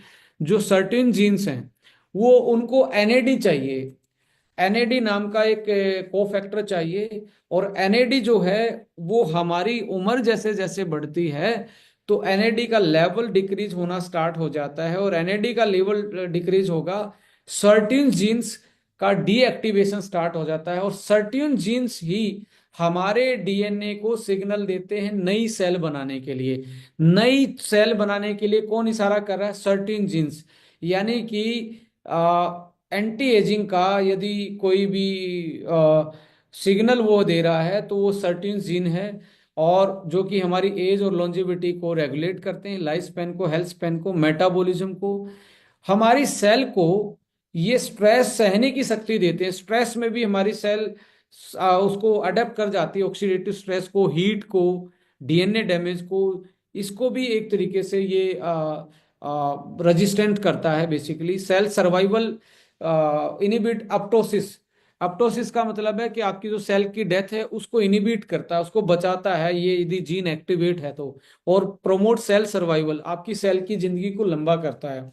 Inflammation sirtuins regulate the inflammation and immune responses. आपका बॉडी का इन्फ्लामेशन यदि सर्टेन जीन एक्टिवेट है तो कम रहेगा और इम्यून सिस्टम स्ट्रोंग रहेगा। डीएनए को रिपेयर करता है, डी सर्टेन फेलिसिटेट, और वो फैसिलिटी डीएनए को देता है जिससे डीएनए रिपेयर होता है, और जीनोम की स्टेबिलिटी को ये इनहांस करने का काम करता है। सेल डिफरेंशिएशन, सेल एक सेल से नई सेल बनाने में ये बेसिकली हेल्प करता है, और आपकी जो स्टेम सेल जो अंदर की नई सेल बनाने की पावर है उसको ये इंक्रीज रखता है। और ये आप देखेंगे जैसे ये डीएनए है, ये जो सर्टेन जीन है इसको यदि एनएडी मिल जाता है तो ये एक्टिवेट हो जाता है, और एक्टिवेट होता है तो ये हमारी बॉडी के का ऐसा सिग्नल मॉलिक्यूल देता है हमारे डीएनए को कि वो बहुत सारे मेटाबॉलिक चीज़ों को इंक्रीज करता है, नई सेल बनाने की पावर बढ़ाता है, और जो ऑलरेडी सेल हैं उनको जल्दी से मरने नहीं देता है। और आप देखेंगे 7 टाइप के, there is a 7 type of certain jeans, SRT1 और SRT7। सबसे ज्यादा स्टडीड किया हुआ SRT1 है, जो मेटाबॉलिज्म, स्ट्रेस रेजिस्टेंट और एजिंग से डायरेक्टली कनेक्टेड है।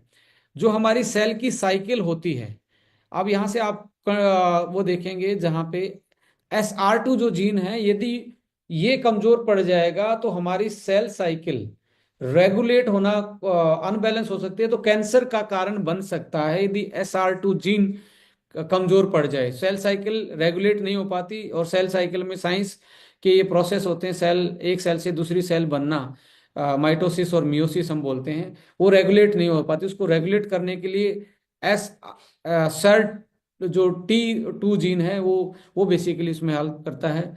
माइटोकॉन्ड्रिया को एक्टिवेट रखने का, उसकी फंक्शनलिटी को, एनर्जी को और मेटाबॉलिज्म को सही रखने का काम SRT3 करते हैं। ऐसे ही बहुत सारी चीज, जैसे इंसुलिन का जो सिक्रेशन है उसको रेगुलेट SRT4 करता है। इसका मतलब ये है कि यदि सेरोटोनिन जीन्स को हमने एक्टिवेट रख लिया तो हमारी डायबिटीज भी रिवर्स हो सकती है, हमारी कैंसर जैसी प्रिवेंशन हो सकती है, हमारी नई सेल बन सकती हैं, हमारा मेटाबॉलिज्म स्ट्रोंग रह सकता है, और रेगुलेट कीटोन बॉडी मेटाबॉलिज्म, जो हमारी बॉडी में कीटोन्स बन रहे हैं उनको और माइटोकॉन्ड्रियल फंक्शन को ये बढ़ाता है।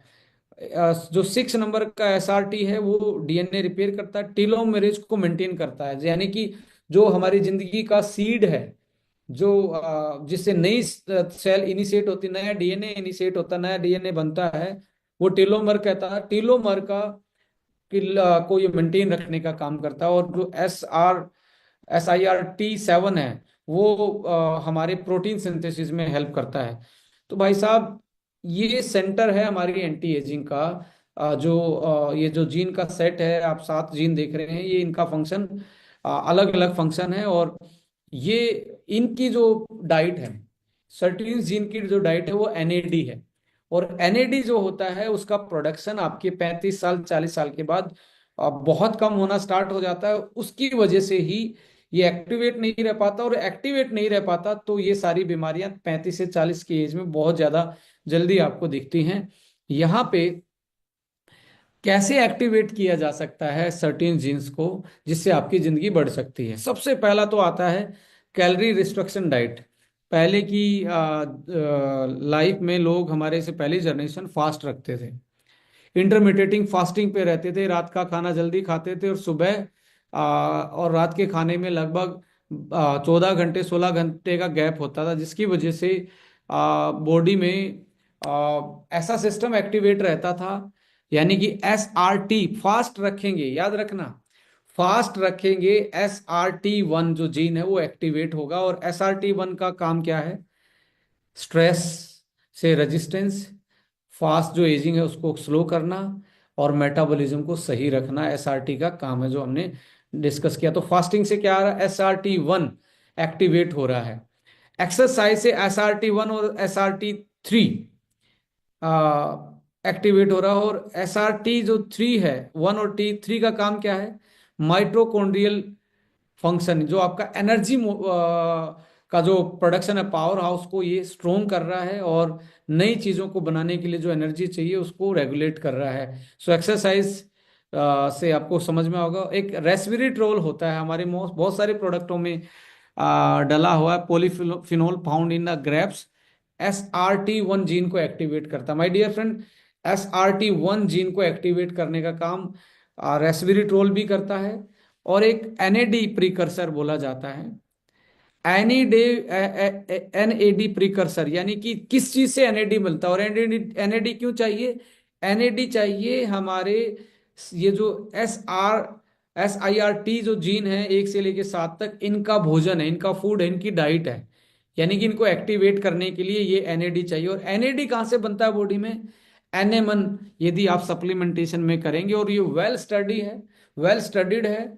NMN खाएंगे तो NAD बढ़ेगा, NAD बढ़ेगा तो सर्टीन्स जो जीन है वो एक्टिवेट होंगे। एक्टिवेट होते ही आपकी लाइफ में बहुत एनर्जी, आपकी स्किन की हेल्थ, आपकी डायबिटीज की कंडीशन, आपकी जो फास्ट एजिंग है वो स्लो, बहुत सारे चेंजेस आ सकते हैं। और बहुत क्लिनिकल ट्रायल पे ये NMN सप्लीमेंटेशन पे क्लिनिकल ट्रायल हो चुकी है।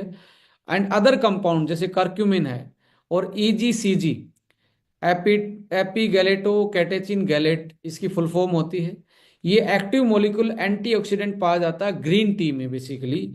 ये करक्यूमिन हल्दी में और ग्रीन टी में, ये भी हमारे सर्टीन्स को एक्टिव रखने में काम करते हैं। यदि आप ये चीजें ऐड ऑन करते हैं तो आपका सर्टीन्स जो जीन का सेट है वो एक तरीके से एक्टिवेट हो जाता है, और आपकी एजिंग क्या है वो स्लो हो जाती है, नई सेल बनेगी, और पुरानी सेल भी स्ट्रेस से लेके अपने आप की अपनी हेल्थ को मेंटेन रख पाएंगे, इन्फ्लामेशन कंट्रोल रहेगा, और बहुत सारी जो बीमारी इन्फ्लामेशन से फैलती हैं वो हमारी कंट्रोल रहेंगी। अब जैसे फास्ट रखते हो, एमटोर एक्टिविटी, ऑटोफेजी बढ़ती है, एमटोर एक्टिविटी बढ़ेगी और ऑटोफेजी बढ़ेगी तो व्हाट हैपन, सर्टेन जीन्स जो हैं वो एक्टिवेट होंगे, और सर्टेन जीन एक्टिवेट होंगे तो हमारा एक तरीके से बॉडी में स्ट्रेस से लेके आपके इन्फ्लामेशन को कंट्रोल करना स्टार्ट कर देंगे। यहाँ पे आप देखेंगे एनएमएन जो है वो चेंज होता है एनएडी में, और एनएडी जो है वो बेसिकली सर्टेन जीन्स को एक्टिवेट करते हैं। जैसे सर्टेन जीन्स एक्टिवेट होंगे माइटोकॉन्ड्रिया की फंक्शनलिटी बढ़ जाएगी। माइटोकॉन्ड्रिया क्या है? पावर हाउस है, इसी से ही हमारी एनर्जी बॉडी में बनती है। डीएनए का रिपेयर स्टार्ट हो जाएगा। क्रोमेटिन रेगुलेशन, क्रोमेटिन रेगुलेशन का मतलब है हमारा डीएनए के साथ जो सिग्नल मॉलिक्यूल हैं उसमें सिग्नल पर्टिकुलर आना स्टार्ट हो जाएगा, सो रेगुलेट होना, सेल साइकिल कंट्रोल में आ जाएगी। कैंसर जैसी बीमारियां भी मैं अभी ये दावा नहीं कर रहा हूं, but according to their mode of action and mechanism, यदि सेल साइकिल कंट्रोल में आती है तो आपकी हेल्दी जो सेल का डिवीजन है उसको कंट्रोल कर सकते हैं। सो डिजीज एसोसिएटेड विद सर्टीन्स डिसफंक्शन, यदि सर्टीन्स का डिसफंक्शन हो जाए तो क्या क्या डिजीज होती हैं, बीमारियां क्या हैं? एजिंग फास्ट स्टार्ट हो जाएगी, sirtuins decline contribute to ageing. Metabolic disorder, SIRT और SIRT3 से क्या होता है? ओबेसिटी, मोटापा जल्दी आता है, ये यदि कम हो जाए। डायबिटीज और मेटाबॉलिक सिंड्रोम जैसे अर्थराइटिस है, आपका कैंसर जैसी बीमारी है, ये सारी चीजें आपकी बॉडी में आना start. Cancer alter sirtuins expression in various cancer, बहुत सारे कैंसर की जो स्टडी में पाया गया है कि सर्टीन्स का जो अल्टर होना है वो कैंसर में चेंज होना पाया गया है, वो पूरा का पूरा इसमें स्टडी है। न्यूरो डिजनरेटिव डिसऑर्डर, SRT1 और SIRT2 जो है वो अल्जाइमर और पार्किंसन और जो हमारी न्यूरो डिजनरेटिव डिसऑर्डर उनसे डायरेक्टली जुड़े हुए हैं। यदि ये एक्टिवेट रहेंगे तो अल्जाइमर, पार्किंसन, आपका दिमाग है वो बहुत अलर्ट पे रहेगा। और कार्डियोवास्कुलर डिजीज यानी कि हार्ट से रिलेटेड, SIR जो T1 है और T3 जो है वो इसको रेगुलेट करते हैं हमारी हार्ट के उसको। तो ये यदि इनकी डिसफंक्शनिंग होगी, ये सेट ऑफ जीन कमजोर पड़ेगा, ये बीमारियां आपकी बॉडी में आएंगी और फास्ट एजिंग हो जाएगी। और ये कमजोर कब पड़ता है? जब इसको NAD नहीं मिलता। NAD इसके लिए डाइट है, इसको एक्टिवेट रखता है। और NAD कहाँ से बनता है? NAD बनता है आपके, उसका NAD का प्रिकर्सर है NMN। एनएमन NAD आपकी यंग एज में बॉडी अपने आप सिंथेसिस करती है, और जैसे यंग एज आप जैसे एजिंग जाती है तो NAD का प्रोडक्शन कम होता है और सर्टेन जीन्स की डिसफंक्शनिंग स्टार्ट होती है। और ये सारी चीजें जो स्क्रीन पे दिख रही हैं आपको, ये चेंजेस आपकी बॉडी में आते हैं। सो थेरेपेटिक पोटेंशियल भी बात करें तो सर्टेन्स को एक्टिवेट करके आप डिजीज के ट्रीटमेंट और प्रिवेंशन पे काम कर सकते हैं। NAD बूस्टर से, जैसे सप्लीमेंटेशन ऑफ NAD जो सर्टेन की एक्टिविटी बढ़ा देगा, और जो आपकी लाइफ एक्सटेंशन से लेके हेल्थ स्पेन तक बढ़ा सकता है, और आप अपने अकॉर्डिंग अपनी लाइफ को चूज कर सकते हैं। आप कितना हेल्दी रहना चाहते हैं, कितना फिट रहना चाहते हैं, कितना ग्लोइंग दिखना चाहते हैं, कितना यंग दिखना चाहते हैं, कितना बीमारियों से दूर रहना चाहते हैं, ये मैक्सिमम साइंस ने प्रूव कर लिया है कि सर्टीन जीन जो हैं वही इसमें सबसे बड़ा रोल प्ले करते हैं। और सर्टीन्स को NAD चाहिए और NAD NMN से आएगा। Food with anti ageing property, berries हैं, blueberries, raspberries, strawberries, leafy green, spinach, kale, बहुत सारी green vegetable, nuts and seed, almond, walnut, chia seed, इसमें फ्लैक्स सीड भी, आपका pumpkin seed, fatty fish, fermented food, green tea, dark chocolate, जो dark वाले हैं, हमारे यहाँ इंडिया में मिल्क बेस्ड ज़्यादा चॉकलेट आती हैं, सो कोकोआ बेस्ड जो चॉकलेट होते हैं उसमें पॉलीफिनोल्स ज़्यादा होते हैं, जिसकी वजह से हमारे एक तरीके से एंटी एजिंग का वो काम करती हैं। डाइटरी पैटर्न में जो एंटी एजिंग में आपको ध्यान रखना पड़ेगा, प्लांट बेस्ड डाइट सबसे ज़्यादा एंटी इन्फ्लामेटरी एंटी एजिंग होती है, उसमें एंटीऑक्सीडेंट होते हैं। जो कैलोरी रिस्ट्रिक्टेड डाइट है, यानी कि या तो फास्टिंग कीजिए आप, या कैलोरी को रिस्ट्रिक्ट करके आप न्यूट्रिएंट्स डेंस फूड खाइए, ज़्यादा मीठा या ज़्यादा फास्ट फूड ना खा के आप रो फूड को ज़्यादा खाएंगे, सीजनल चीज़ों को ज़्यादा खाएंगे, अनप्रोसेस्ड फूड को ज़्यादा खाएंगे, तो एंटी एजिंग का रोल प्ले करेंगे। और time restricted eating, time restricted का मतलब है रात का खाना और सुबह के खाने में 14 घंटे का मिनिमम गैप रखिए। आपकी सर्टिन्स का जो एक्टिवेशन है, उसकी एक्टिविटी ज़्यादा रहेगी। Unprocessed food, seasonal and natural चीज़ें आपकी प्लेट में ज़्यादा रहनी चाहिए, जिसके कारण आपका सर्टिन्स का जो जीन का एक्शन है वो एक्टिवेट रहेगा। इसके साथ सप्लीमेंटेशन ऑफ एंटी एजिंग, यदि आप देखेंगे एनएमएन के साथ जो एनएडी में कन्वर्ट होता है, इसके साथ साथ क्या है, मल्टीविटामिन है, omega.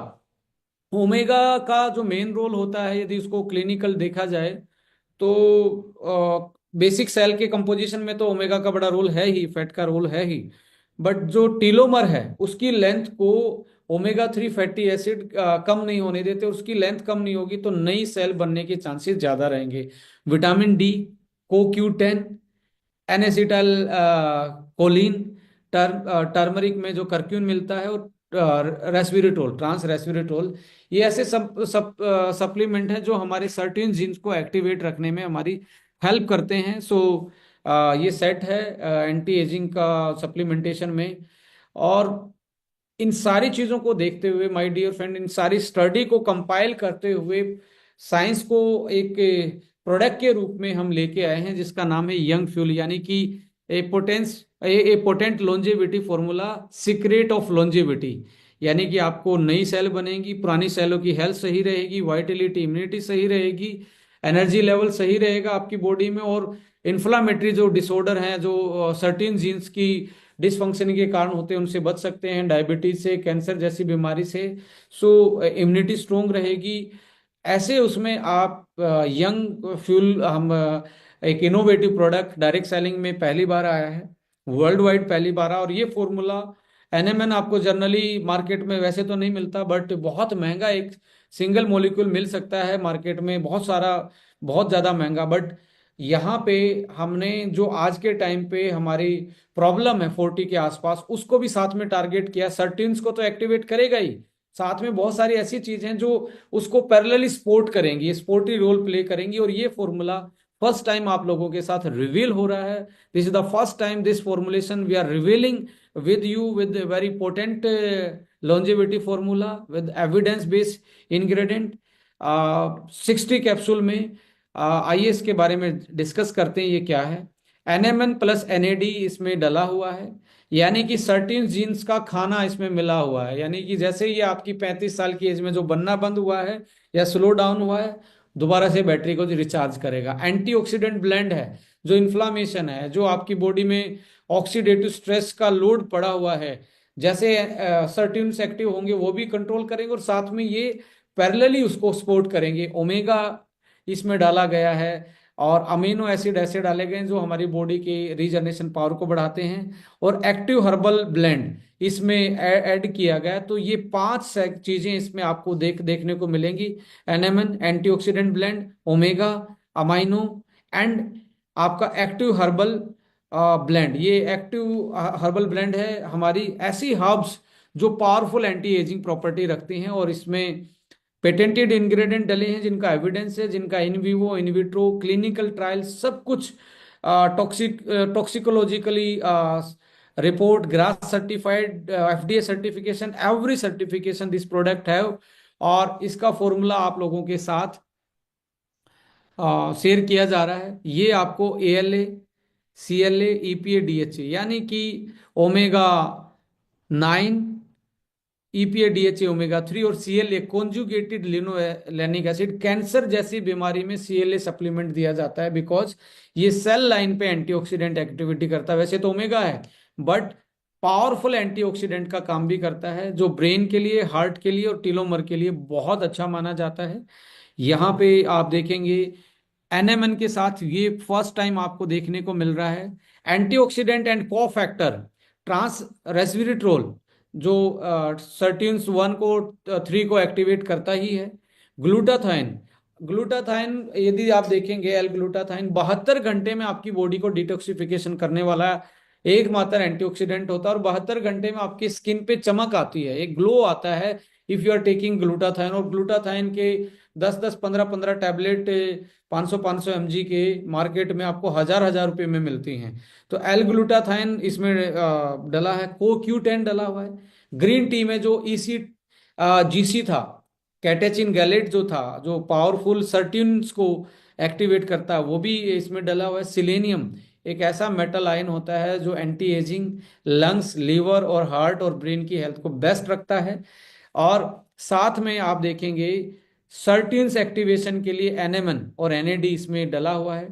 TMG, tri methyl glycine, ये हमारे DNA को, अभी अब सर्टिन्स एक्टिवेट हो जाए पर अब मिथाइल नहीं होगा DNA के पास, तो वो एक्टिवेशन होके कुछ चीजों को तो संभाल पाएंगे, बट पीछे से बैकअप मिथाइलेशन का नाम मिलेगा डाइट से और इन सारी चीजों से, तो हो सकता है कि आपका जो एंटी एजिंग एक्टिविटी है वो कमजोर पड़े। तो TMG और AKG ये मिथाइलेशन देते हैं DNA को, DNA की इंटीग्रिटी को मेंटेन रखते हैं। ट्रांस रेस्वेराट्रोल, ये एक ऐसा कॉम्बिनेशन है जो कि मार्केट में बहुत नया है, बट वेल प्रूवन है ये सारी चीजें।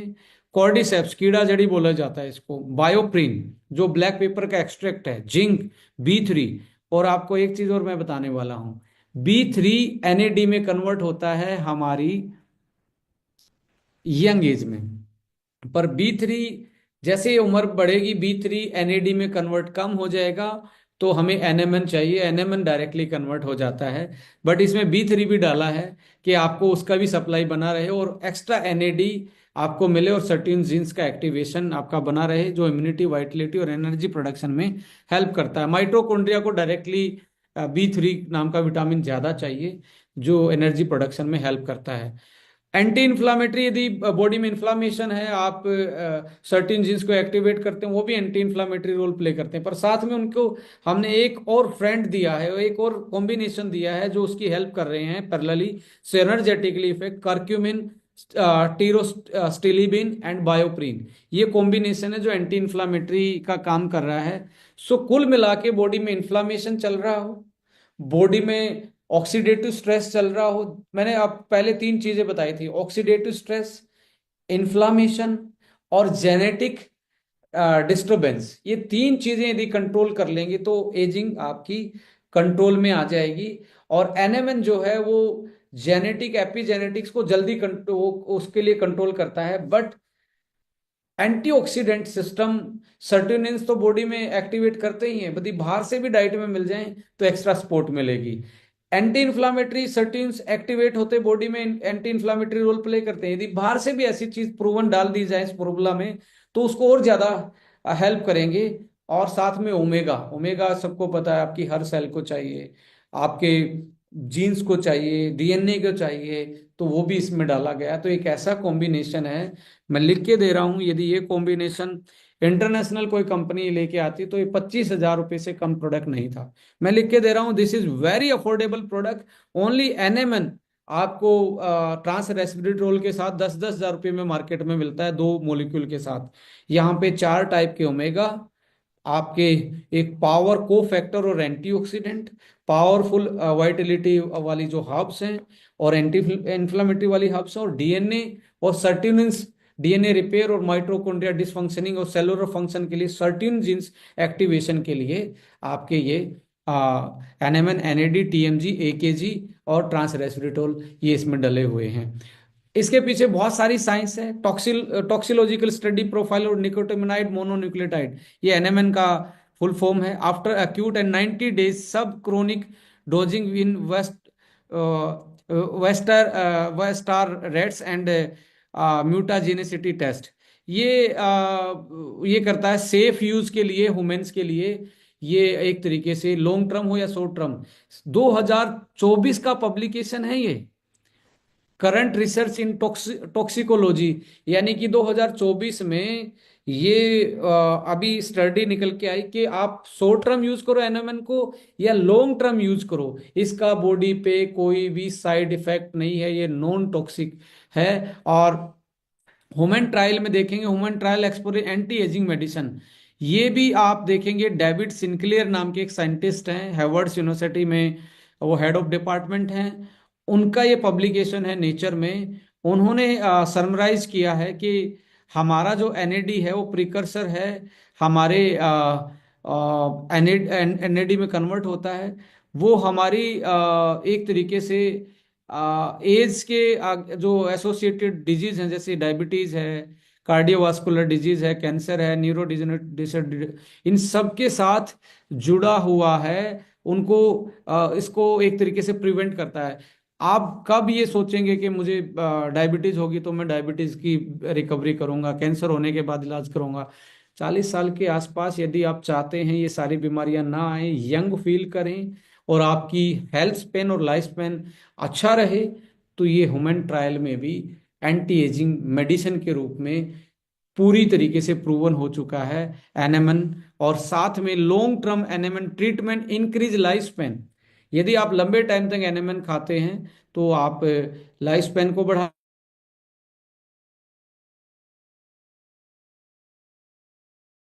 ये माइसिस में ये स्टडी हो चुका है।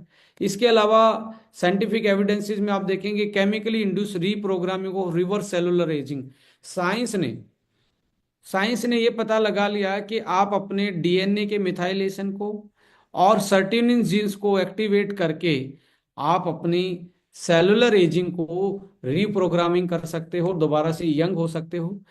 एक अलग स्टडी पब्लिश्ड है, उसमें है इफेक्ट ऑफ ओरल एडमिनिस्ट्रेशन, यदि माउथ के थ्रू आप एनएमएन को यदि देंगे तो आप अपने हेल्दी जो लाइफ स्पेन है वो बढ़ा पाएंगे। और जापानीज के उसमें स्टडी की गई और रिसेंटली 2022 की स्टडी है, एनएमएन फॉर 12 वीक, यानी कि 12 कोई एबनॉर्मलिटी नहीं मिली, फिजियोलॉजिकल लेबोरेटरी टेस्ट नो, कोई एडवर्स इफेक्ट नहीं मिला, यानी कि सेफ्टी इसकी जो है एक तरीके से बहुत सेफ ये ह्यूमन के लिए कंजप्शन के लिए प्रोडक्ट है। और age related disorder and therapeutic approach increases cellular NAD, prevent these disorder in animal model.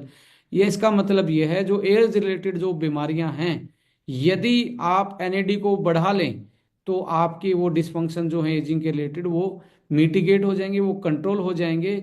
So safety parameter पे भी खरा उतरता है। 250 mg पर डे ये उसमें डाला गया था, वॉलेंटियर जो स्टडी की गई मैन पे ही स्टडी है, यानी कि ह्यूमन ट्रायल्ड है। 250 mg पर डे एक इसकी एफिशिएंट जो डोज मानी जाती है वो मानी जाती है। Oral administration of nicotinamide mononucleotide increase a NAD level in animal brain, brain में एनएडी बढ़ेगा तो SRT3 जो जीन है जो ब्रेन का और डिप्रेशन को कंट्रोल करता है वो बढ़ता है, माइटोकॉन्ड्रियल फंक्शन बढ़ता है और आपका ब्रेन की याददाश्त शक्ति बहुत स्ट्रोंग बनी रहेगी। आपका आप आईटी सेक्टर में हैं, आप दूसरे सेक्टर में हैं, आपका जो जिसमें ब्रेन से रिलेटेड काम है, किसी भी सेल सर्विसेज में आप जुड़े हैं, सर्विसेज से आप डील करते हैं, तो आपका ब्रेन से ही आपका परफॉर्मेंस और आपकी ग्रोथ होती है। सो SIRT सर्टीन जीन 3 जो है वो ब्रेन के फंक्शन को कंट्रोल करता है। सो जैसे अल्जाइमर, पार्किंसंस और न्यूरो डिजनरेटिव डिसऑर्डर। सो ये ब्रेन के लेवल पे भी आप इसमें पाया गया है कि उसमें SIRT की एक्टिविटी बढ़ जाती है, जिसके कारण आपके न्यूरो डिजनरेटिव डिसऑर्डर हैं एजिंग की वजह से वो कंट्रोल में आ जाते हैं। सो ये भी पब्लिक 2022 की ये स्टडी है। NMN supplementation improve the mitochondrial dysfunction, mitochondrial dysfunction का मतलब है माइटोकॉन्ड्रिया काम नहीं करेगा, एनर्जी नहीं बनेगी बॉडी में, एनर्जी नहीं बनेगी तो सेल जल्दी मरेंगी, जल्दी डेथ होगी, सेलुलर सेनेसेंस जो है जल्दी आएगा। तो उसको उसके रेस्क्यू के लिए जो सेल को जिंदा रख सकते हैं एनर्जी, उसके लिए एनएमएन सप्लीमेंट यूज का ये एक और स्टडी है जो कि 2022 में ही पब्लिश्ड है, international journal of molecular science के का ये पब्लिकेशन है। कितनी इस पे स्टडी हो रही है, मैं आने वाले टाइम में बता रहा हूँ। पूरे वर्ल्ड में एनएमएन जैसी चीजें आपको मार्केट में देखने को मिलेगी। आप बहुत नए हो इस प्रोडक्ट के साथ, और जो कॉम्बिनेशन आप लेके आए हैं वर्ल्ड वाइड ऐसा कोई कॉम्बिनेशन आपके पास नहीं है।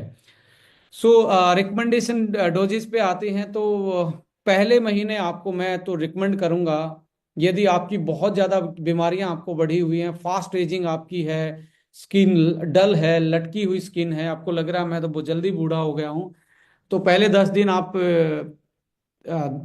दिन में 3 कैप्सूल, एक सुबह एक शाम, एक एक आपका सोते टाइम खाना खाने के 1 घंटे बाद।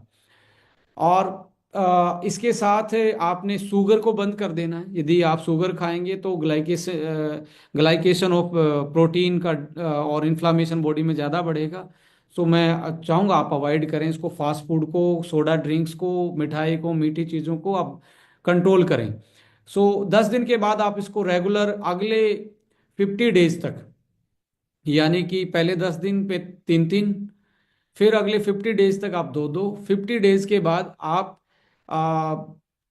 एक एक कर सकते हो, और अगले 6 महीने तक आप इसको खाएंगे तो आपकी बॉडी में आप देखेंगे बहुत अच्छे चेंज, आपकी इम्यूनिटी, वाइटेलिटी, हार्मोन, स्किन, आपका ब्रेन, आपकी मेमोरी, आपका हार्ट, आपका लिवर, ये सारी की सारी चीजें दोबारा से बहुत बेहतरीन बेहतरीन फंक्शनलिटी में आ सकती हैं। और बेस्ट कॉम्बिनेशन में आप इसको दे सकते हैं क्रिल के साथ, बहुत अच्छा कॉम्बिनेशन जाता है। स्किन पे ज्यादा और ज्यादा इम्पैक्ट देखना है तो आप कोलाजन ऐड कर सकते हैं। इम्यूनिटी और आपकी ब्रेन के साथ ज्यादा आपने देखना है तो अस्वा 1 जोड़ सकते हैं। और आपको कमजोरी भी रहती है तो कोई भी मल्टीविटामिन एवरीडे 1, या वुमेन के लिए वो स्वीट या अमेजिंग, दोनों में से कोई ऐड ऑन कर सकते हैं, तो एक बेस्ट कॉम्बिनेशन बनता है। सो लॉन्जेविटी, ग्रेसफुल एजिंग और डिजीज फ्री लाइफ के लिए आप चूज कर सकते हैं इसको। मैं तो रिकमेंड करूंगा कि 6 महीने इसका पूरा कोर्स करें। Right. So thank you so much, आप लोगों ने ये पूरा सेशन सुना, और ये पीपीटी आप लोगों तक हम पहुंचा देंगे अभी। सो कोई भी क्वारी है, हम 10 15 क्वेश्चन जरूर लेना चाहेंगे, और लगभग अभी भी 750 लोग बने हुए हैं। कुछ इंटरेस्टिंग फैक्ट चाहेंगे, मैं इस फाकुर सर के पास जाना चाहूँगा कि मैसेज पढ़ के, आप मैसेज डाल सकते हो, मैसेज पढ़ के हम आंसर देने की कोशिश करेंगे। Thank you.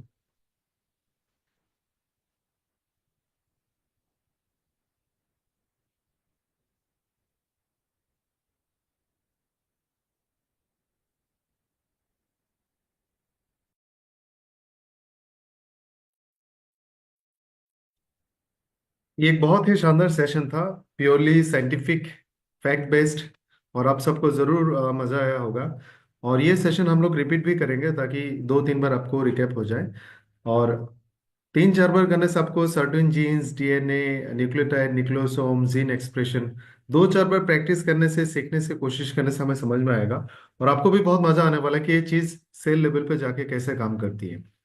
अगर कोई इंपॉर्टेंट क्वेश्चन है तो आप लोग पूछ सकते हैं। और आई गॉट फ्यू क्वेश्चंस, मैं आप सबके लिए जो पब्लिक इंटरेस्ट का क्वेश्चंस होंगे मैं वही पूछने वाला हूँ।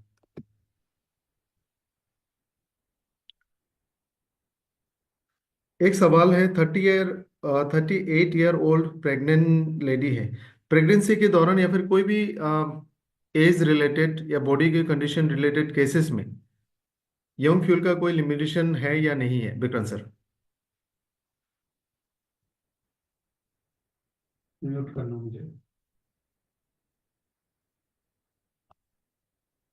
आप म्यूटेड हो जाना।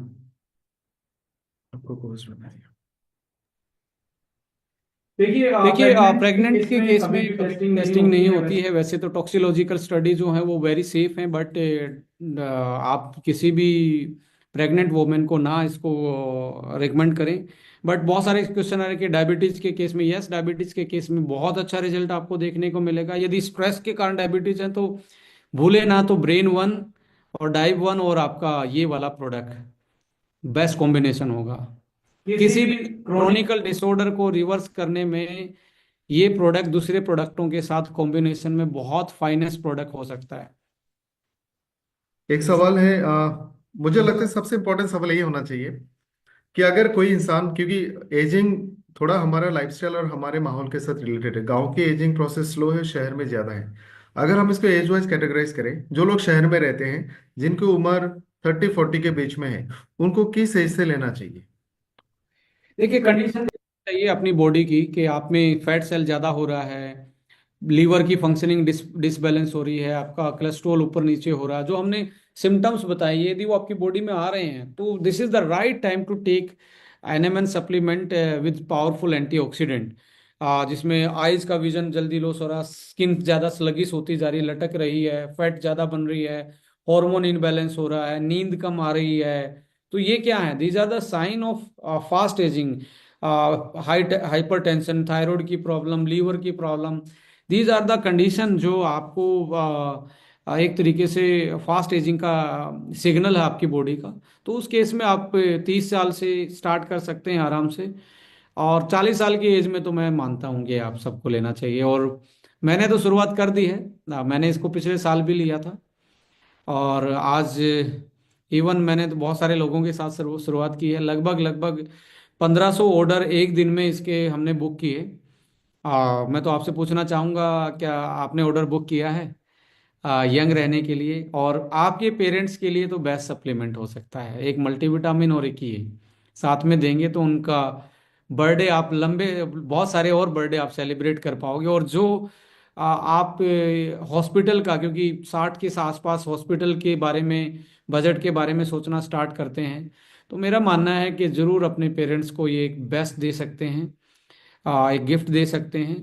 और कोई भी आपके पेरेंट्स हैं या आपके सिबलिंग्स हैं जो भी आपसे बड़े हैं और ऐसे सेक्टर में रहते हैं, उसके साथ जरूर चर्चा करें। ये सेशन आप यूट्यूब पे भी डला हुआ है, जरूर आप चर्चा करें।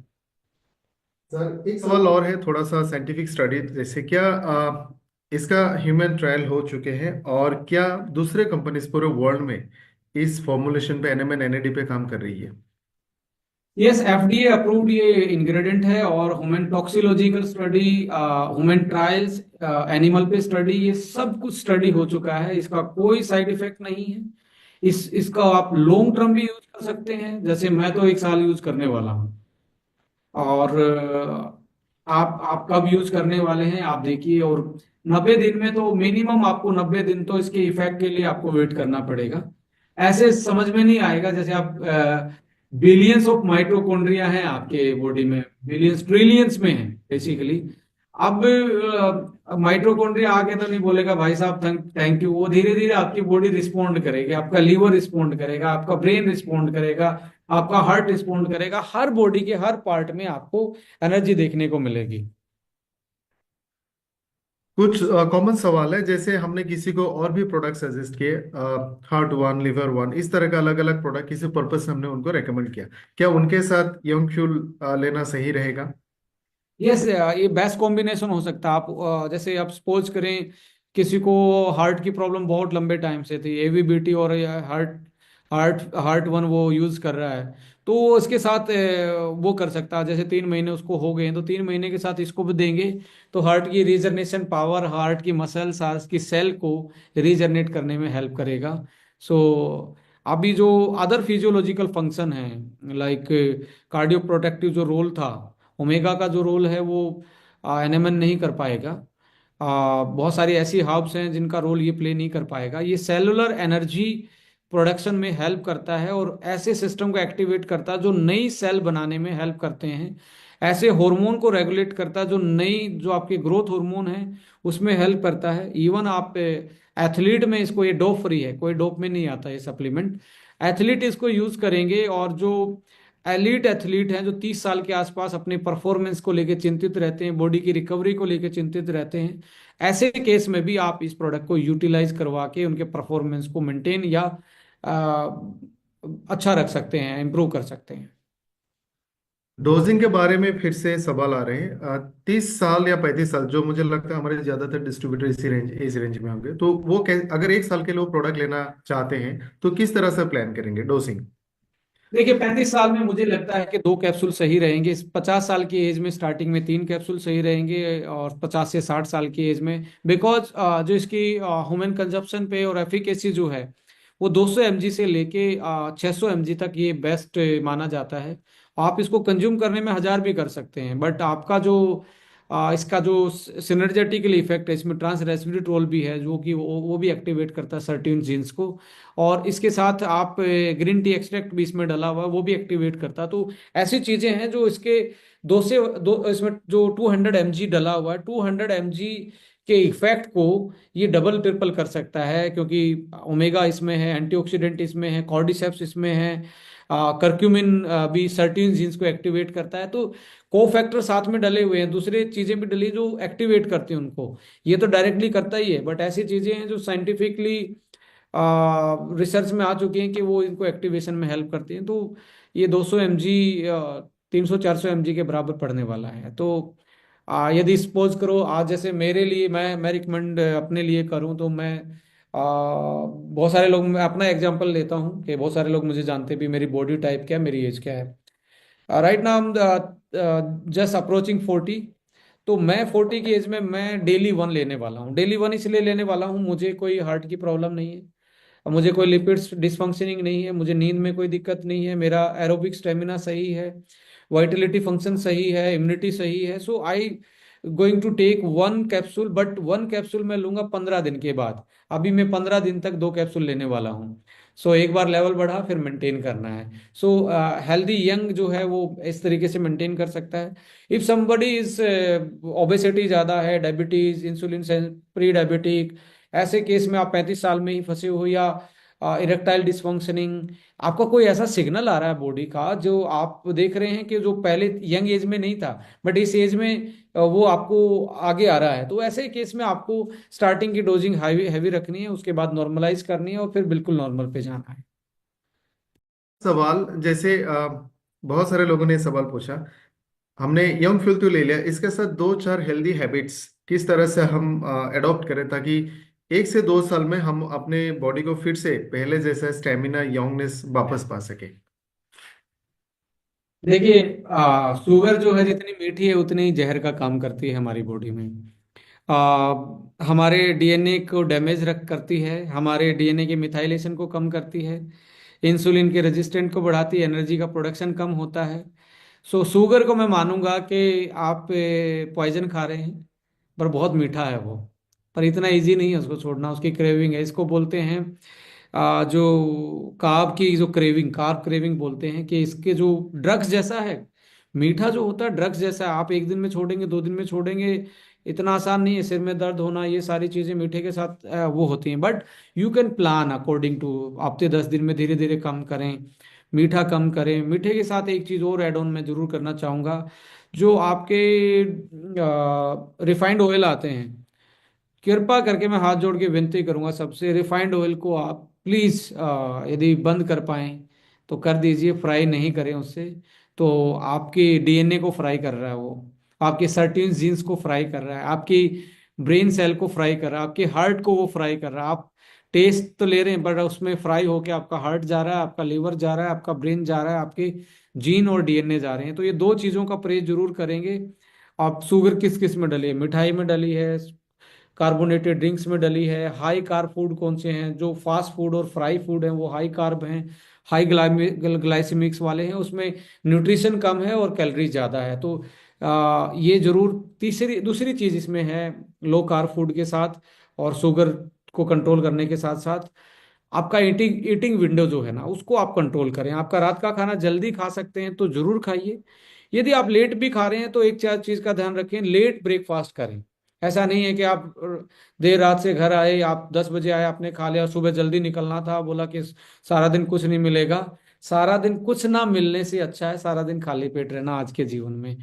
कुछ कहते हैं हमारे पास, सर वहाँ कुछ हेल्दी ऑप्शन नहीं होता है। मैं कहता हूँ सबसे बेस्ट हेल्दी ऑप्शन है आपके लिए, यदि आप कहीं बाहर गए हो, एक दिन के लिए गए हैं, कुछ नहीं मिल रहा है हेल्दी, तो बेस्ट हेल्दी है आपका fast.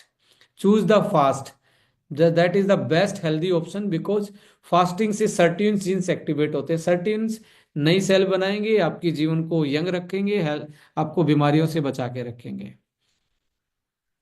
Thank you so much Vikrant sir. आज हमने एक बहुत ही मेरे हिसाब से इससे revolutionary product, revolutionary concept for Mankind, जो 30 साल कीमती हमने अपनी जिंदगी की खो चुके हैं in the last 50 years of human journey, शायद उसको दोबारा से हम हेल्दी तरीके से अपना सकते हैं। तो इस प्रोडक्ट को प्रमोट करें, खुद भी यूज करें, अपनी जिंदगी में चेंजेस लाके आप दिखाएं। और मुझे लगता है अगर लास्ट वन मोर क्वेश्चन मैं विक्रांत सर से पूछना चाहूंगा, अगर हम में से हर किसी ने इस प्रोडक्ट को सही तरह से 1 साल में, 1 साल यूज किया, तो विजिबल चेंजेस क्या दिख सकते हैं सबके बॉडी में? सबसे पहले तो आपको विजिबल चेंज दिखेगा आपकी मेमोरी में और आपकी स्किन में। सबसे पहले चेंज आने वाला है आपकी मेमोरी, आपकी स्किन। दूसरा चेंज आने वाला है आपकी लिपिड्स प्रोफाइल में। आपको यदि कोलेस्ट्रॉल ऊपर नीचे हो रहा है तो आप 6 महीने के बाद चेक करवाएंगे तो बैलेंस दिखेगा। लीवर और हार्ट की फंक्शनिंग में आपको ये चेंज दिखेगा। तीसरा आपको चेंज दिखेगा आपके स्टेमिना में। आप यदि आज स्पोर्ट्स करते हैं, जिम करते हैं या वॉक करते हैं या रनिंग करते हैं। अब मैं अपनी स्टोरी इसमें कोरिलेट करना चाहूंगा। Last year I was just running like anything. मैं जब मैराथन दौड़ता था, अभी तो वापस से मैं 90 kg पे हूँ, बट वो वाला 90 kg नहीं है जो दूसरा होता है। उस टाइम पे मेरा वेट 76 के आसपास आ रहा था, 76-78। और मैंने वेदांता दिल्ली मैराथन और मुंबई मैराथन जब दौड़ी, तो मैं से 3 से 6 महीने पहले मैंने स्टार्ट किया था। यूथ एवर का ही मैंने यूएस वाला मंगवाया था। और आपको मैं बता दूं, एनएमएन भी बहुत सारे आते हैं। सबसे वर्ल्ड का बेस्ट यूथ एवर कंपनी बनाती है, यूएस की। और आपके इसमें यूथ एवर का पेटेंटेड डला हुआ है। और इसमें 6 से 7 इंग्रेडिएंट पेटेंटेड डले हुए हैं। ऐसा प्रोडक्ट आपको मार्केट में जनरली देखने को नहीं मिलेगा। सो मैं अपनी बताऊं तो मेरा सबसे फास्टेस्ट मैराथन मैंने जो इंडिया की फास्टेस्ट होती भी फास्टेस्ट ही है, वो दिल्ली वाली मैराथन, वेदांता उसका ऑर्गेनाइजर है। वेदांता की वो मैराथन, मेरे को याद है कि मेरा जो हार्ट रेट था वो 207 तक था, 207। और मैंने वो हार्ट रेट कैरी किया लगभग लगभग 15 से 20 मिनट। मेरा हार्ट लास्ट के फिनिशिंग में उस पे रहा। और इस एज में 207 की हार्ट बीट, लोग तो 120 पे जाके टेंशन में आ जाते हैं। और एवरेज जो आया पूरे मैराथन में, पूरा एवरेज जो आया वो आया था 187, 187 हार्ट का रेट पूरे मेरा 1 घंटे 40 मिनट में। वो एवरेज आया। तो मोरल ऑफ स्टोरी ये देखा गया कि यार मैं पहले भी रनिंग करता था। मतलब मैं एथलेटिक्स, पहले से ही एथलेटिक्स से रिलेटेड था। यंग एज में मैं जब लॉन्ग आवर दौड़ता था, मुझे ऐसा कभी भी वो नहीं लग पाया था। बट मैंने एनएमएन के साथ बहुत सारी ऐसी छेड़खानी की थी जो मैं यहाँ शेयर नहीं करूँगा, क्योंकि सर हर कोई अपने तरीके से करना चाहता है। मैंने अपने लिए स्पेशल मल्टीविटामिन डिजाइन किया था। स्पेशल मैंने ऐसी चीज़ें उसमें एड ऑन की थी जो मैं ऐसे रिवील नहीं कर सकता। उसमें कोई स्टीरोड नहीं था, ऐसे आप शक नहीं करना मेरे पे। जैसे ट्रांस रेस्वेरेट्रोल, और भी साथ में ग्रीन टी का एक वर्ल्ड का बेस्ट जो एक्सट्रैक्ट आता है, वो आप देखेंगे ओनली 150 mg के 60 कैप्सूल थे, वो 20,000 के थे। वो फाइनेंस था, तो उसको समटाइम लोग अफोर्ड नहीं कर पाते।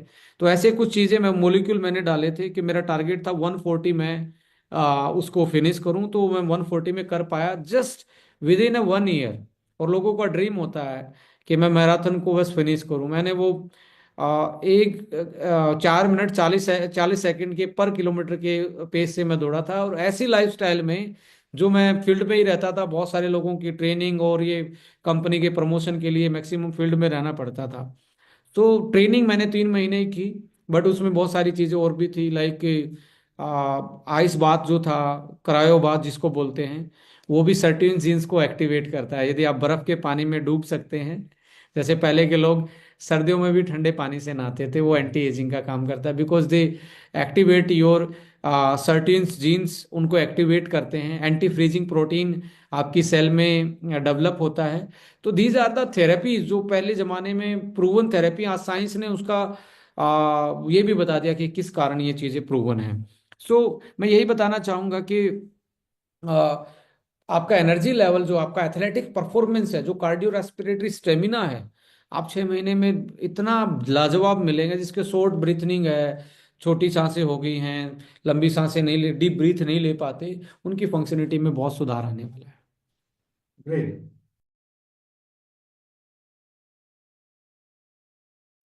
ग्रेट। तो हमने बहुत कुछ सीखा इस बेहतरीन फॉर्मुलेशन के बारे में। और लेट्स प्लेज कि इस प्रोडक्ट का इस्तेमाल अगले 1 साल तक हम लगातार तरीके से करेंगे, और हम लोग 2-3 साल यंग जवान बन के दिखाएंगे ताकि सोसाइटी में एक मैसेज जाए। Please add on Vikrant sir. किसी ने एक पूछा यंग और कैंसर का क्या कर सकते हैं। मैं कहना चाहूंगा कि पहले आप ओंको और क्रिल पे फोकस करें। 1-1.5 महीने के बाद जब लगता है आपने ओंको का और उसका इफेक्ट आपने ले लिया है, so you can add on young, ये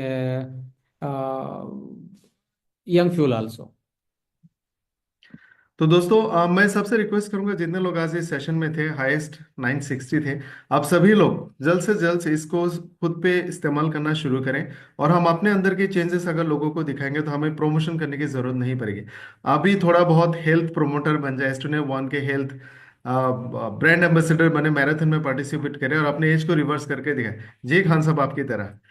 तो ये it was a brilliant session, बहुत कुछ मैंने भी सीखा। आज मैं पूरा सेशन इधर ही बैठा था। तो wish all the best with fantastic future scientific product, and society में हम इसको प्रमोट करते हैं। तो thank you Vikrant sir and all the viewers. Thank you so much and good night.